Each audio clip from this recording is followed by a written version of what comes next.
ಭಾರತದ ರಣಭೀಕರ ದಾಳಿಗೆ ಪಾಕಿಸ್ತಾನ ತತ್ತರ. ಆಪರೇಷನ್ ಸಿಂಧೂರ್ನಿಂದ ನಾವು ಏನು ಸಾಧಿಸಿದ್ದೇವೆ? ಪಾಕಿಗಳ ಪರಿಸ್ಥಿತಿ ಕಂಡು ಕಣ್ಣೀರಿಟ್ಟ ಕಾಶ್ಮೀರದ ಮಾಜಿ ಸಿಎಂ.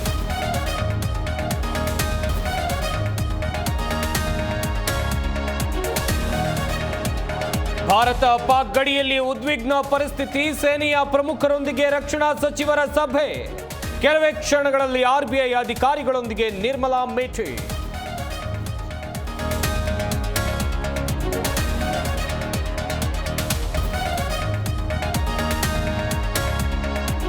ಪಾಕ್ ಕ್ಷಿಪಣಿ ದಾಳಿಯಲ್ಲಿ ಭಾರತೀಯ ಯೋಧ ಹುತಾತ್ಮ.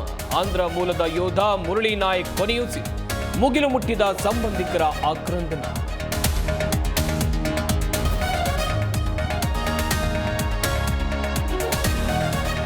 ಸಂಜೆ 5:30ಕ್ಕೆ ವಿದೇಶಾಂಗ ಇಲಾಖೆ ಸುದ್ದಿಗೋಷ್ಠಿ. ಕಾರ್ಯದರ್ಶಿ ವಿಕ್ರಮ್ ಮೇಸ್ತ್ರಿ ದಾಳಿಯ ಬಗ್ಗೆ ವಿವರಣೆ.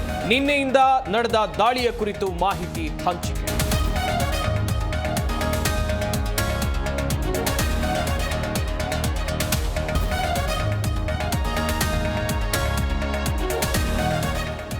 ಮೋದಿಯ ಹೆಸರೆತ್ತೋಕೆ ಆಗದ ಹೇಳಿ ನಮ್ಮ ಪ್ರಧಾನಿ. ಪಾಕಿಸ್ತಾನದ ಸಂಸತ್ನಲ್ಲಿ ನಮೋ ಗುಣಗಾನ. ಶಹಬಾಜ್ ವಿರುದ್ಧ ಪಾಕ್ ಸಂಸದರು ಕಿಡಿಕಿಡಿ.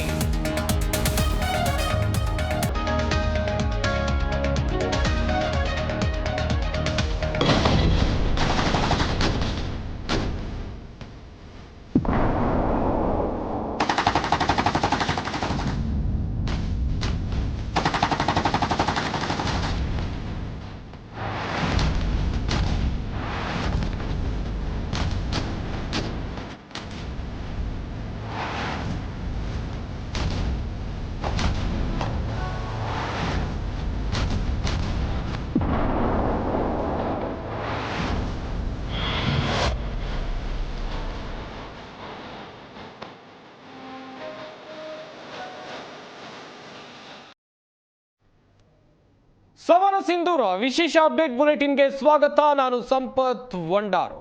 ಒಂದ್ ಕಡೆಯಲ್ಲಿ ಭಾರತದಲ್ಲಿ ನಡೀತಾ ಇದ್ದಂತ IPL ಪಂದ್ಯಾವಳಿಗಳನ್ನ 1 ವಾರಗಳ ಕಾಲ ಮುಂದೂಡಲಾಗಿದೆ ಎನ್ನುವಂಥದ್ದು ಗೊತ್ತಾಗ್ತಾ ಇದೆ. IPL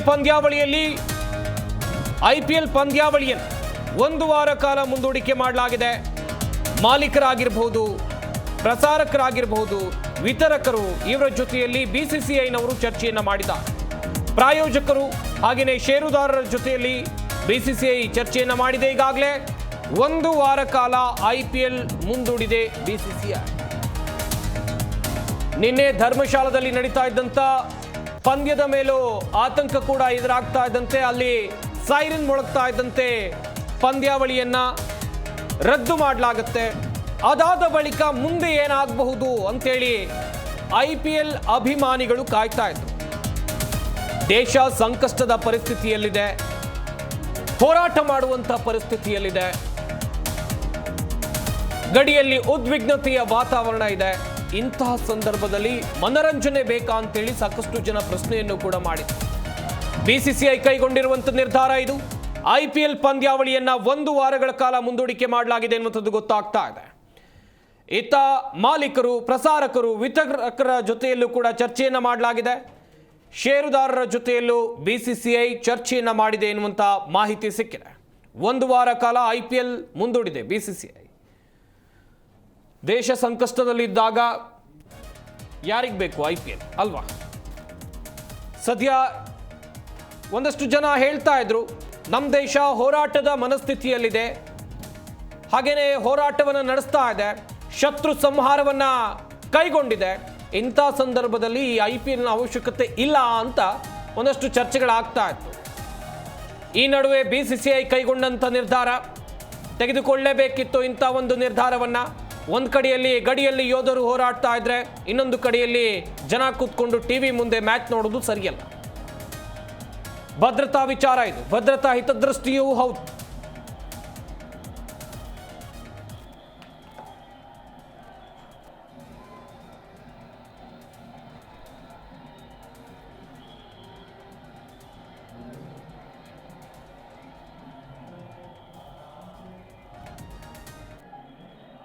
ಎಸ್ ಈ ಬಗ್ಗೆ ಇನ್ನಷ್ಟು ಮಾಹಿತಿಯನ್ನು ಕೊಡ್ತಾರೆ ನಮ್ಮ ಪ್ರತಿನಿಧಿ ಜನಾರ್ದನ್ ಹೆಬ್ಬಾರ್ ನೇರ ಸಂಪರ್ಕದಲ್ಲಿ ಜಾಯ್ನ್ ಆಗ್ತಾ ಇದ್ದಾರೆ.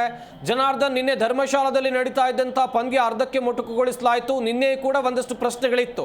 IPL ಅನ್ನ ಬ್ಯಾನ್ ಮಾಡಬಹುದಾ ಅಥವಾ ಮುಂದೂಡಬಹುದಾ ಎನ್ನುವಂಥದ್ದಾಗಿ ಸದ್ಯ BCCI ತೆಗೆದುಕೊಂಡಿರುವಂಥ ನಿರ್ಧಾರ ಏನದು, ಹಾಗೇನೆ ಮುಂದೆ IPL ಪಂದ್ಯಾವಳಿ ಆಗುವಂಥ ಸಾಧ್ಯತೆಗಳು ಇವೆಯಾ, ಹೇಗೆ?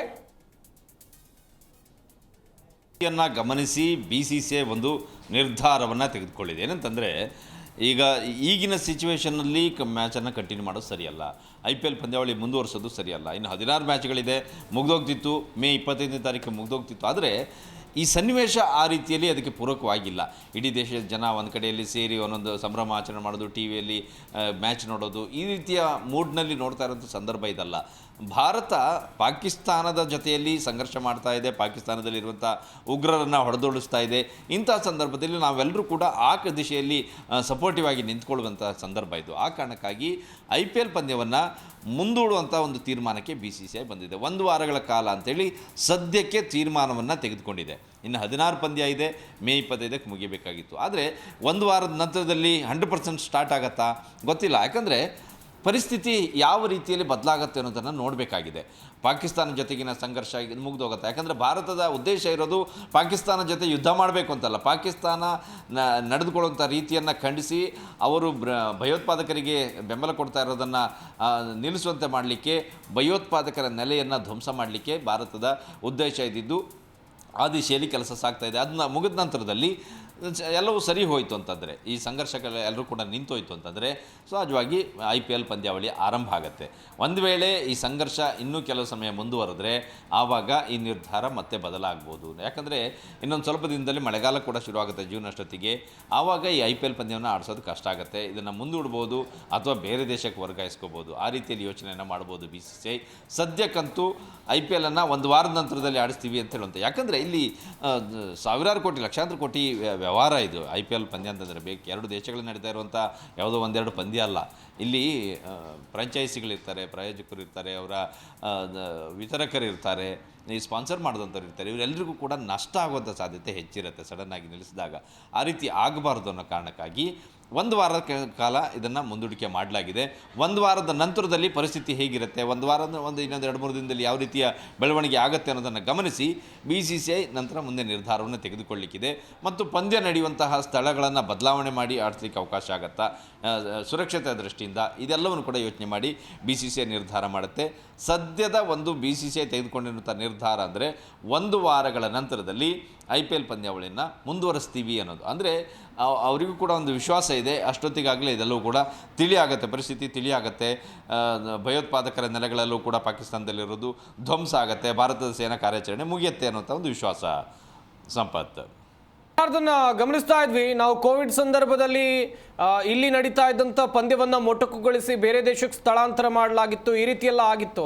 ಹಾಗೇನಾದರೂ ಆಗಬಹುದಾ, ಅಥವಾ ಈಗ ಸಿಚುವೇಶನ್ ಯಾವ ರೀತಿಯಾಗಿದೆ ಅಂತ ಹೇಳಿದ್ರೆ ಭಾರತ ಹೋರಾಟದ ಮನೋಭಾವದಲ್ಲಿದೆ, ಎಲ್ಲರೂ ಕೂಡ ಯುದ್ಧದ ಮನಸ್ಥಿತಿಯಲ್ಲಿರುವಂಥ ಸಂದರ್ಭದಲ್ಲಿ ಮನರಂಜನೆ ಅವಶ್ಯಕತೆ ಇದೆಯಾ ಅಂತೇಳಿ ಸಾಕಷ್ಟು ಪ್ರಶ್ನೆಗಳು ಕೂಡ ಎದ್ದಿತ್ತು. ಖಂಡಿತ. ಅಂದರೆ ಸಂಪತ್, ಇಲ್ಲಿ ಆವಾಗಿನ ಸಂದರ್ಭ ಬೇರೆ, ಈಗಿನ ಸಂದರ್ಭ ಬೇರೆ. ಕರೋನಾ ಸಂದರ್ಭದಲ್ಲಿ ಇಡೀ ವಿಶ್ವದಲ್ಲಿ ಆ ಸಮಸ್ಯೆ ಇತ್ತು ಮತ್ತು ಭಾರತದಲ್ಲಿ ಆ ಪಂದ್ಯಗಳನ್ನು ನಡೆಸಿ ಮಾಡೋದಕ್ಕಿಂತ ಹೆಚ್ಚಾಗಿ ವಿದೇಶದಲ್ಲಿ ಜನರ ಇಲ್ಲದೇ ಇರುವಂಥ ಕಡೆಯಲ್ಲಿ ಆಡಿಸಿ ಜನ ಬರದೇ ಇದ್ದರೂ ಕೂಡ ಪರವಾಗಿಲ್ಲ, ಮ್ಯಾಚ್ ನಡಿಬೇಕು ಅನ್ನೋ ಕಾರಣಕ್ಕಾಗಿ ಅದನ್ನು ಮುಗಿಸುವಂಥ ಕೆಲಸವನ್ನು ಮಾಡಿದರು. ಆದರೆ ಈಗ ಆಗಲ್ಲ. ಇಲ್ಲಿ ಭಾರತದಲ್ಲಿ ಆಡಿಸ್ಲಿಕ್ಕೆ ಅವಕಾಶ ಈಗಲೂ ಕೂಡ ಇದೆ. ಭಾರತದಲ್ಲಿ ಸೈನಿಕರು ತಮ್ಮ ಕೆಲಸವನ್ನು ಮಾಡ್ತಾ ಇದ್ದಾರೆ, ಅವರ ಮೇಲೆ ವಿಶ್ವಾಸ ಇಟ್ಟು ಭಾರತದಲ್ಲಿ ಎಲ್ಲೂ ಕೂಡ ಸುರಕ್ಷಿತವಾಗಿ ಆಡಲಿಕ್ಕೆ ಅವಕಾಶ ಇದೆ. ಆದರೆ ಸನ್ನಿವೇಶ ಅದಲ್ಲ. ಈ ಸಂದರ್ಭದಲ್ಲಿ ನಾವು ಖುಷಿಯಿಂದ ಸಂಭ್ರಮಿಸ್ತಾ ನಮ್ಮ ಪಾಡಿಗೆ ನಾವು ಇರೋದು, ಸೈನಿಕರು ನಮ್ಮ ರಕ್ಷಣೆಗಾಗಿ ಅವರು ಹೋರಾಡ್ತಾ ಇರೋದು, ಇದು ಸರಿಯಲ್ಲ ಅನ್ನೋ ಕಾರಣಕ್ಕಾಗಿ ಈ ರೀತಿ ಮುಂದುವರಿಕೆ ಮಾಡ್ತಾ ಇರೋದು. ಈಗಲೂ ಸಹಿತ ಬೇರೆ ದೇಶಕ್ಕೆ ಹೋಗಿ ಆಡಬೇಕಾ, ಬೇಡ. ಹಾಗೆ ಆಡೋದಿದ್ದರೆ ಇಲ್ಲೇ ನಮ್ಮ ದೇಶದಲ್ಲಿ ಆಡಲಿಕ್ಕೆ ಅವಕಾಶ ಇದೆ. ಆದರೆ ಸಂದರ್ಭ ಸನ್ನಿವೇಶ ಅದಕ್ಕೆ ಪೂರಕವಾಗಿಲ್ಲ.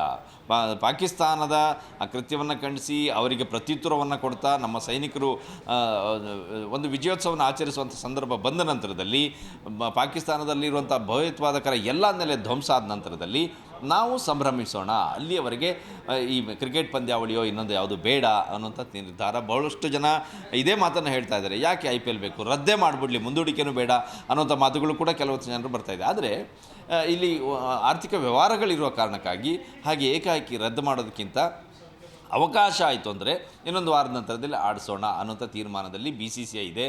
ಸನ್ನಿವೇಶ ಹೇಗೆ ಇರುತ್ತೆ, ಹೇಗೆ ಬದಲಾಗುತ್ತೆ, ಪರಿಸ್ಥಿತಿ ತಿಳಿಯಾಯಿತು ಅಂತಂದರೆ ಆವಾಗ ಆಡಲಿಕ್ಕೆ ಅವಕಾಶ ಆಗುತ್ತೆ. BCCI ನಿರ್ಧಾರವನ್ನು ತೆಗೆದುಕೊಳ್ಳುತ್ತೆ, ಎಲ್ಲೆಲ್ಲಿ ಯಾವ್ಯಾವ ಡೇಟ್ನಲ್ಲಿ ಆಡಿಸೋದು, ಯಾವ ಮೈದಾನವನ್ನು ತೆಗೆದುಕೊಳ್ಬೇಕು, ಇದೆಲ್ಲವನ್ನು ಕೂಡ ನಂತರದಲ್ಲಿ ತೀರ್ಮಾನ ಮಾಡಲಾಗುತ್ತೆ. 1 ವಾರಗಳ ಕಾಲ ಮುಂದೂಡಿಕೆ ಅನ್ನೋದು ಅದೇ ಕಾರಣಕ್ಕಾಗಿ ಹೇಳಿರೋದು. ಪರಿಸ್ಥಿತಿಯನ್ನು ಅವಲೋಕಿಸೋಣ, ಅಲ್ಲಿವರೆಗೆ ವೇಟ್ ಆ್ಯಂಡ್ ವಾಚ್ ಅಂತೇಳಿ ಆ ಒಂದು ಪ್ಲ್ಯಾನನ್ನು ಮಾಡ್ಕೊಂಡಿದೆ BCCI. ಎಲ್ಲವೂ ಕೂಡ ಇನ್ನೊಂದು 3-4 ಡೇಸಲ್ಲಿ ಗೊತ್ತಾಗುತ್ತೆ ಸ್ಪಷ್ಟವಾಗಿ. ಈ ಪರಿಸ್ಥಿತಿ, ಯುದ್ಧ ಪರಿಸ್ಥಿತಿ ಎಲ್ಲವೂ ತಣ್ಣಗಾಯಿತು ಅಂತಂದರೆ ಎಲ್ಲವೂ ಕೂಡ ಅಂದುಕೊಂಡಾಗೆ ಆಗುತ್ತೆ. ಇಲ್ಲದೆ ಹೋದಲ್ಲಿ ಇನ್ನೊಂದು ಬೇರೆ ನಿರ್ಧಾರವನ್ನು ತೆಗೆದುಕೊಳ್ಬೇಕಂತ ಪರಿಸ್ಥಿತಿ BCCIಗೆ ಬರುತ್ತೆ. ಸಂಪತ್. ಜನಾರ್ದನ್, ಭಾರತ ಸೈನ್ಯ ಎಷ್ಟು ಬಲಶಾಲಿ ಆಗಿದೆ ಅಥವಾ ಭಾರತೀಯರ ಪರಾಕ್ರಮದ ಬಗ್ಗೆ ಈಗಾಗಲೇ ಎಲ್ರಿಗೂ ಗೊತ್ತಿರುವಂಥ ವಿಚಾರ. ಭಾರತ ಕೈಗೊಂಡಂಥ ನಿರ್ಧಾರಗಳಾಗಿರಬಹುದು ಅಥವಾ ಆಪರೇಷನ್ ಸಿಂಧೂರದಿಂದ ಇವತ್ತಿನ ತನಕ ಭಾರತೀಯ ಸೇನೆ ಏನು ಮಾಡ್ಕೊಂಡು ಬಂದಿದೆ, ನಿಜಕ್ಕೂ ಕೂಡ ಪರಾಕ್ರಮವನ್ನು ಮೆರಿತಾ ಇದೆ. ಇದೆಲ್ಲವನ್ನ ಗಮನಿಸಿದ್ರೆ ಈ ಪ್ರಾಬ್ಲಮ್, ಈಗ ಆಗ್ತಾ ಇರುವಂಥ ಸಮಸ್ಯೆಗಳು 1 ವಾರದಲ್ಲಿ ಬಗೆಹರಿಬಹುದಾ ಹೇಗೆ? ಅಂದರೆ ಇದು ಇಲ್ಲಿ ಗೆಸ್ ಮಾಡೋದು ಕಷ್ಟ. ಪರಿಸ್ಥಿತಿ ಯಾವ ರೀತಿ ತಿರುಗತ್ತೆ ಗೊತ್ತಿಲ್ಲ. ಇವತ್ತು ಸಂಜೆ 5ವರೆಗೆ ಮಾಧ್ಯಮಕ್ಕೆ ಮಾಹಿತಿಯನ್ನು ನೀಡಲಿಕ್ಕಿದೆ ಸೈನ್ಯ ಮುಖ್ಯಸ್ಥರು, ಅದನ್ನು ತಿಳಿಸ್ಲಿಕ್ಕಿದ್ದಾರೆ. ನಮ್ಮ ಭಾರತದ ಉದ್ದೇಶ ಇದು ಸ್ಪಷ್ಟವಾಗಿ ಇದ್ದದ್ದು ಅಂತಂದರೆ ಪಾಕಿಸ್ತಾನದಲ್ಲಿ ಇರುವಂತಹ ಸೇನಾ ನೆಲೆಗಳನ್ನು ಧ್ವಂಸ ಮಾಡೋದು, ಅಲ್ಲಿನ ಆ ಉಗ್ರರ ನಾಯಕರನ್ನು ಹೊಡೆದುರುಳಿಸುವಂತಹ ಒಂದು ಉದ್ದೇಶ ಇರೋದು. ಯಾಕಂದರೆ ಅವರೇ ಭಾರತದ ಮೇಲೆ ಬಂದು ಅಟ್ಯಾಕ್ ಮಾಡಿರೋದು. ಪಾಕಿಸ್ತಾನದ ಸೈನ್ಯ ಅಲ್ಲ, ಪಾಕಿಸ್ತಾನದ ಸೈನ್ಯ ಅದಕ್ಕೆ ಬೆಂಬಲವಾಗಿ ನಿಂತಿರೋದು, ಅದು ಪ್ರಶ್ನೆ ಬೇರೆ. ಆದರೆ ಬಂದಿರೋದು ಉಗ್ರರು. ಆ ಕಾರಣಕ್ಕಾಗಿ ಉಗ್ರರನ್ನೇ ಹೊಡೆದುರುಳಿಸಿ ತಮ್ಮ ಕೆಲಸವನ್ನು ಮುಗಿಸ್ಬೇಕು ಅನ್ನೋದು ಭಾರತದ ಉದ್ದೇಶ. ಆ ಕಾರಣಕ್ಕಾಗಿ ಅವರ ಸೇನಾ ನೆಲೆಗಳನ್ನು, ಉಗ್ರರ ನೆಲೆಗಳನ್ನು ಗುರುತಿಸಿ ಹೊಡಿತಾ ಇರೋದು ಇಲ್ಲಿ. ಆ ಪ್ರಕ್ರಿಯೆ ಒಂದು ಮುಗಿಲಿಕ್ಕೆ ಇನ್ನೊಂದು 2-3 ದಿನಗಳು ಸಾಕು. ಆದರೆ ಇದಕ್ಕೆ ಪೂರಕವಾಗಿ ಸ್ಪಂದಿಸಿದರೆ ಪಾಕಿಸ್ತಾನ ಎಲ್ಲವೂ ಕೂಡ ತಿಳಿಯಾಗತ್ತೆ. ಆದರೆ ಅಪ್ರಚೋದಿತವಾಗಿ ಪಾಕಿಸ್ತಾನ ದಾಳಿ ಮಾಡಲಿಕ್ಕೆ ಮುಂದಾದರೆ ಭಾರತ ಕೈಕಟ್ಟಿ ಕೂತ್ಕೊಳ್ಳೋಂಥ ಸಂದರ್ಭ ಇದಲ್ಲ. ಕೈಕಟ್ಟಿ ಕೂತ್ಕೊಳ್ಳೋದು ಇಲ್ಲ, ಪ್ರತ್ಯುತ್ತರವನ್ನು ಕೊಡುತ್ತೆ. ವಿದೇಶಾಂಗ ಸಚಿವ ಜಯಶಂಕರ್ ಸಹಿತ ಬೇರೆ ಬೇರೆ ದೇಶದ ಪ್ರಮುಖರ ಜೊತೆಯಲ್ಲಿ ಮಾತನಾಡಿದಾಗಲೂ ಕೂಡ ಇದೇ ವಿಚಾರವನ್ನು ಹೇಳಿದ್ದಾರೆ.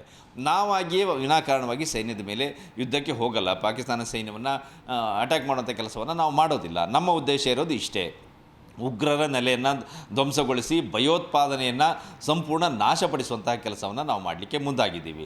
ಇದಕ್ಕೆ ಸ್ಪಂದಿಸಿದರೆ ಎಲ್ಲವೂ ಕೂಡ ಅಂದುಕೊಂಡ ಸಮಯಕ್ಕೆ ಮುಗಿಯುತ್ತೆ. ಪಾಕಿಸ್ತಾನ ಏನಾದರೂ ನಮ್ಮ ಮೇಲೆ ದಂಡೆತ್ತಿ ಬರುವಂಥ ದುಸ್ಸಾಹಸಕ್ಕೆ ಮುಂದಾದರೆ ನಮ್ಮ ಕೆಲಸವನ್ನು ನಾವು ಮಾಡ್ತೀವಿ, ಆವಾಗ ನೀವು ಯಾರೂ ಮಧ್ಯಪ್ರವೇಶ ಮಾಡಬೇಡಿ ಅನ್ನೋಂಥ ಸ್ಪಷ್ಟವಾದಂಥ ಉತ್ತರವನ್ನು ಕೊಟ್ಟಿದ್ದಾರೆ. ಹೀಗಾಗಿ ಇದು 2-3 ದಿನಕ್ಕೆ ಮುಗಿದೋಗುತ್ತಾ, ಎಲ್ಲವೂ ಸರಿ ಹೋಗುತ್ತಾ ಅನ್ನೋದನ್ನು ಈಗ ಗೆಸ್ ಮಾಡಲಿಕ್ಕೆ ಕಷ್ಟ. ಭಯೋತ್ಪಾದಕರನ್ನು ಧ್ವಂಸ ಮಾಡುವಂಥ ಕೆಲಸ ನೀವು ಹೇಳಿದಾಗೆ ಇನ್ನೊಂದು ವಾರದ ಒಳಗಡೆ ಮುಗಿದೋಗುತ್ತೆ. ಅದಕ್ಕೆ ಸರಿ ಹೊಂದ್ಕೊಂಡಂತೆ ಪಾಕಿಸ್ತಾನವು ಕೂಡ ಮಂಡಿಯೂರಿದರೆ, ಅದಕ್ಕೆ ಸಪೋರ್ಟಿವ್ ಆಗಿ ನಿಂತ್ಕೊಂಡ್ರೆ ಎಲ್ಲವೂ ಕೂಡ ತಿಳಿಯಾಗುತ್ತೆ. ಪಾಕಿಸ್ತಾನ ಉದ್ದಟತನ ಮುಂದುವರಿಸಿದರೆ ತಕ್ಕ ಪಾಠವನ್ನು ಕಲಿಯುತ್ತೆ. ಅಲ್ಲಿಗೆ ಈ IPL ಪಂದ್ಯವೂ ಕೂಡ ಏನಾಗುತ್ತೆ ಏನಾಗುತ್ತೆ ಅನ್ನೋದು ಸ್ಪಷ್ಟ ಆಗುತ್ತೆ. ಇನ್ನೊಂದು 3-4 ದಿನ ನಾವು ಕೂಡ ಕಾಯಬೇಕಾಗಿದೆ. ಸಂಪತ್. ಥ್ಯಾಂಕ್ ಯು ಜನಾರ್ದನ್ ಹೆಬ್ಬಾರ್ ತಮ್ಮೆಲ್ಲ ಡೀಟೇಲ್ಸ್ಗಾಗಿ. ಗಮನಿಸ್ತಾ ಇರ್ಬೋದು, ನಮ್ಮ ಪ್ರತಿನಿಧಿ ಜನಾರ್ದನ್ ಹೆಬ್ಬಾರ್ ಕೂಡ ಮಾಹಿತಿಯನ್ನು ಕೊಡ್ತಾ ಇದ್ರು. ಯಾವ ಕಾರಣಕ್ಕಾಗಿ IPL ಪಂದ್ಯಾಟಗಳನ್ನು 1 ವಾರಗಳ ಕಾಲ ಮುಂದೂಡಲಾಗಿದೆ ಎನ್ನುವಂಥದ್ದಾಗಿ. ಒಂದು ವೇಳೆ IPL ಪಂದ್ಯಾಟವನ್ನು ಮುಂದೂಡಿದರೆ ಏನಾಗಬಹುದು? ದೇಶ ಸಂಕಷ್ಟದ ಸಂದರ್ಭದಲ್ಲಿರುವಾಗ ಯಾರಿಗೂ ಕೂಡ ಮನರಂಜನೆಯ ಅಗತ್ಯ ಇಲ್ಲ. ಭಾರತದ ನಾಗರಿಕರು ಅಥವಾ ಜನಸಾಮಾನ್ಯರು ಹೇಳಿದ್ದು ಇದೇ ಮಾತನ್ನ. ದೇಶ ಹೋರಾಟದ ಮನೋಭಾವದಲ್ಲಿದೆ ಅಂತೇಳಿ.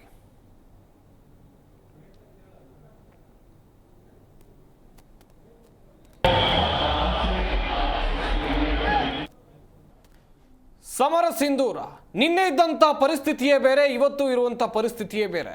ಆಪರೇಷನ್ ಸಿಂಧೂರ ಬಳಿಕ ಏನು ಮಾಡಬಹುದು ಭಾರತ, ಅತ್ತ ಪಾಕಿಸ್ತಾನದಿಂದ ಯಾವ ಪ್ರತಿಕ್ರಿಯೆ ಬರಬಹುದು ಅಂತೇಳಿ ಎಲ್ಲರೂ ಕೂಡ ಕಾಯ್ತಾ ಇದ್ರು. ಇತ್ತ ಮಹತ್ವದ ಸಿಎಂ ದೇವೇಂದ್ರ ಫಡ್ನವೀಸ್ ನೇತೃತ್ವದಲ್ಲಿ ಮಹತ್ವದ ಸಭೆ ನಡೆದಿದೆ. ಭದ್ರತಾ ವ್ಯವಸ್ಥೆಗಳ ಕುರಿತು ಮಹತ್ವದ ಚರ್ಚೆಯನ್ನು ಮಾಡಲಾಗಿದೆ ಎನ್ನುವಂಥದ್ದು ಗೊತ್ತಾಗ್ತಾ ಇದೆ. DG ಮುಂಬೈ ಆಯುಕ್ತರು ಸೇರಿ ಅಧಿಕಾರಿಗಳು ಭಾಗಿಯಾಗಿದ್ದು, ಮುಂಬೈನ ಪ್ರಮುಖ ಸ್ಥಳಗಳ ಭದ್ರತೆ ಬಗ್ಗೆಯೂ ಕೂಡ ಚರ್ಚೆಯನ್ನು ಮಾಡಲಾಗಿದೆ. ವಾಣಿಜ್ಯ ನಗರಿ ಮುಂಬೈ ಭದ್ರತೆಯನ್ನು ಹೆಚ್ಚುಗೊಳಿಸಲಾಗ್ತಾ ಇದೆ. ಅಲ್ಲಿ ಮಹತ್ವದ ಸಭೆಯನ್ನ ನಡೆಸಿದೆ ಮಹಾರಾಷ್ಟ್ರ ಸರ್ಕಾರ ಎನ್ನುವಂಥ ಬಿಗ್ ಅಪ್ಡೇಟ್ ಇದೆ. ಮಹಾರಾಷ್ಟ್ರ ಸಿಎಂ ದೇವೇಂದ್ರ ಫಡ್ನವೀಸ್ ನೇತೃತ್ವದಲ್ಲಿ ನಡೆದಿರುವಂತಹ ಮೀಟಿಂಗ್, ಭದ್ರತಾ ವ್ಯವಸ್ಥೆಗಳ ಕುರಿತು ಮಹತ್ವದ ಚರ್ಚೆಯನ್ನ ಮಾಡಲಾಗಿದೆ. ನಾನು ಹೇಳ್ತಾ ಇದ್ದೆ ವಾಣಿಜ್ಯ ನಗರಿ ಅಂತೇಳಿ. ವಾಣಿಜ್ಯ ನಗರಿ ಮುಂಬೈ, ಇಲ್ಲಿ ಭದ್ರತೆ ವೆರಿ ಇಂಪಾರ್ಟೆಂಟ್ ಆಗುತ್ತೆ. ಕರಾವಳಿ ಪ್ರದೇಶ ಕೂಡ ಇದೆ, ಅರಬ್ಬಿ ಸಮುದ್ರ ಇದೆ. ಹೀಗಾಗಿ ಇಲ್ಲೂ ಕೂಡ ಹೆಚ್ಚಿನ ಭದ್ರತೆಯನ್ನು ಒದಗಿಸುವಂಥ ಕೆಲಸ ಮಾಡಲೇಬೇಕಾಗತ್ತೆ ಖಂಡಿತವಾಗ್ಲೂ. ಈಗಾಗಲೇ ವಿಕ್ರಮಾದಿತ್ಯ ಆಗಿರ್ಬೋದು, ಸೇನೆಯಲ್ಲಿರುವಂಥ ಇವುಗಳ ಕಾರ್ಯವೈಖರಿಯನ್ನ ನೀವೆಲ್ಲರೂ ಕೂಡ ನೋಡಿದ್ದೀರಿ. ನಿನ್ನೆ ಪಾಕಿಸ್ತಾನದ ಕರಾಚಿಯ ಬಂದರನ್ನು ಯಾವ ರೀತಿಯಾಗಿ ಉಡೀಸ್ ಮಾಡಲಾಗಿತ್ತು ಎನ್ನುವಂಥದ್ದಾಗಿ ಸಾಕಷ್ಟು ಮಾಹಿತಿಯನ್ನು ಕೊಡ್ತಾ ಹೋಗ್ತೀವಿ. ನಮ್ಮ ಸ್ಟುಡಿಯೋದಲ್ಲಿ ಅತಿಥಿಗಳು ಕೂಡ ಜಾಯ್ನ್ ಆಗಿದ್ದಾರೆ, ಅವ್ರನ್ನೂ ಕೂಡ ಈ ಕಾರ್ಯಕ್ರಮಕ್ಕೆ ಬರಮಾಡ್ಕೊಳ್ತಾ ಹೋಗೋಣ. ವಾಯುಸೇನೆಯ ನಿವೃತ್ತ ಅಧಿಕಾರಿಯಾಗಿರುವಂಥ ಶಿವಲಿಂಗಯ್ಯ ಅವರು ನಮ್ಮ ಈ ಕಾರ್ಯಕ್ರಮದಲ್ಲಿದ್ದಾರೆ. ಸರ್ ನಮಸ್ಕಾರ, ಕಾರ್ಯಕ್ರಮಕ್ಕೆ ಸ್ವಾಗತ. ಹಾಗೆಯೇ ನಮ್ಮ ಪ್ರತಿನಿಧಿ ಆಗಿರುವಂಥ ಜನಾರ್ದನ್ ಹೆಬ್ಬಾರ್ ಅವರು ಕೂಡ ನಮ್ಮ ಈ ಕಾರ್ಯಕ್ರಮದಲ್ಲಿದ್ದಾರೆ. ಸರ್ ನಮಸ್ಕಾರ, ಕಾರ್ಯಕ್ರಮಕ್ಕೆ ಸ್ವಾಗತ. ಮೊದಲನೇದಾಗಿ ಶಿವಲಿಂಗಯ್ಯ ಅವರನ್ನ ಮಾತನಾಡಿಸೋಣ. ಅವರಿಂದ ಸಾಕಷ್ಟು ಮಾಹಿತಿಯನ್ನು ತಿಳಿದುಕೊಳ್ಬೇಕಿದೆ. ಸರ್, ಭಾರತ ಬಲಿಷ್ಠವಾಗಿದೆ, ಈ ಹಿಂದೆ ಇದ್ದಂತೆ ಇಲ್ಲ. ನಡೀತಾ ಇರುವಂಥ ದಾಳಿಗಳು, ನಾವು ಕೊಡ್ತಾ ಇರುವಂಥ ಉತ್ತರ, ಇವೆಲ್ಲವನ್ನ ನೋಡಿದ್ರೆ ನಿಮ್ಗೇನು ಅನ್ಸುತ್ತೆ ಸರ್? ಇದನ್ನೆಲ್ಲ ನೋಡಿದ್ರೆ ತುಂಬ ಆತಂಕನೇ ಮೂಡ್ತಾ ಇದೆ. ಇದಕ್ಕೆ ಮುಖ್ಯ ಕಾರಣ ನಮ್ಮ ಶತ್ರು ದೇಶ ಏನಿದೆ, ನಮಗೇನು ಉಗ್ರವಾದನ ಇಲ್ಲಿಗೆ ಕಳಿಸ್ಕೊಡ್ತಾ ಇದೆ ಪಾಕಿಸ್ತಾನ. ಅದು ಒಂದು ದುರ್ಬಲ ದೇಶ ಆಗಿದೆ, ಆರ್ಥಿಕವಾಗಿ ಜರ್ಜರಿತ ಆಗಿದೆ. ಅವರ ಆ ದೇಶದಲ್ಲಿ ಅಭದ್ರತೆ, ಒಂದು ಕಡೆ ಬಲೂಚಿಸ್ತಾನ್, ಒಂದು ಕಡೆ ಸಿಂಧ್, ಇನ್ನೊಂದು ಕಡೆ ಅವರು ಏನು TTP ತೆಹರೀಕೆ ತಾಲಿಬಾನ್ ಆಫ್ ಪಾಕಿಸ್ತಾನ್, ಇನ್ನು ಪಶ್ಚಿಮದಲ್ಲಿ ಅಫ್ಘಾನಿಸ್ತಾನ್ ಕೂಡ ಅವ್ರಿಗೆ ವಿರೋಧವಾಗಿದೆ. ಅವ್ರ ಹತ್ರ ಒಂದು ವಾರಕ್ಕಾಗುವಷ್ಟು ವೆಪನ್ ಅಲ್ಲ, ಹಣ, ಫಾರಿನ್ ಎಕ್ಸ್ಚೇಂಜ್, ಫೋರೆಕ್ಸ್, ಒಂದು ವಾರಕ್ಕಾಗುವಷ್ಟು ಅವ್ರ ಹತ್ರ ಮದ್ದುಗುಂಡು ಇಲ್ಲ. ಅವರು ಒಂದು 3 ದಿವಸಕ್ಕಾಗ್ಬೋದು ಅಂತ ಒಂದು ಲೆಕ್ಕಾಚಾರ. ಇವರು ಈಗಿರೋ ಜನರಲ್ ಮುನೀರ್, ಹಿಂದೆ ಇದ್ದ ಜನರಲ್ ಬಾಜ್ವಾ ಹೇಳಿದ್ರು, ನಮ್ಮ ಹತ್ರ ಟ್ಯಾಂಕ್ಗಳಿಗೆ ಡೀಸೆಲ್ ಹಾಕ್ಸೋಕ್ಕೆ ದುಡ್ಡಿಲ್ಲ, ಭಾರತದ ಮೇಲೆ ಎಲ್ಲಿ ಯುದ್ಧ ಮಾಡೋಣ. ಸೊ ಮಿಲಿಟ್ರಿ ಸೈನ್ಸಲ್ಲಿ ಏನು ಹೇಳ್ತಾರೆ ಅಂದರೆ, ಒಬ್ಬ ಡೆಸ್ಪರೇಟ್ ಶತ್ರುನ, ಹತಾಶನಾಗಿರೋ ಶತ್ರುನ ಹಿಂದ್ಗಡೆ ಹೋಗ್ಬೇಕಾದ್ರೆ ಭಾರಿ ಹುಷಾರಾಗಬೇಕು, ಅವನ ಮೇಲೆ ಬೀಳಬಾರ್ದು. ಖಂಡಿತ.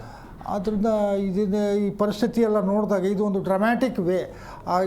ಏಪ್ರಿಲ್ 22ಕ್ಕೆ ಏನು ಪ್ರಾರಂಭ ಆಯಿತು, ಅಲ್ಲಿಂದ ಈಚೆಗೆ ಅವರು ನಮ್ಮ 26 ಜನ ಕೊಂದ ಮೇಲೆ ನಮ್ಮ ಸೇನೆಯೂ ಸುಮ್ಮನೆ ಇರೋಕ್ಕಾಗಲ್ಲ. ನಾವು ಏನು ಕ್ರಮ ತಗೊಳ್ದಲ್ಲೇ ಸುಮ್ಮನೆ ಇರೋಕ್ಕಾಗಲ್ಲ.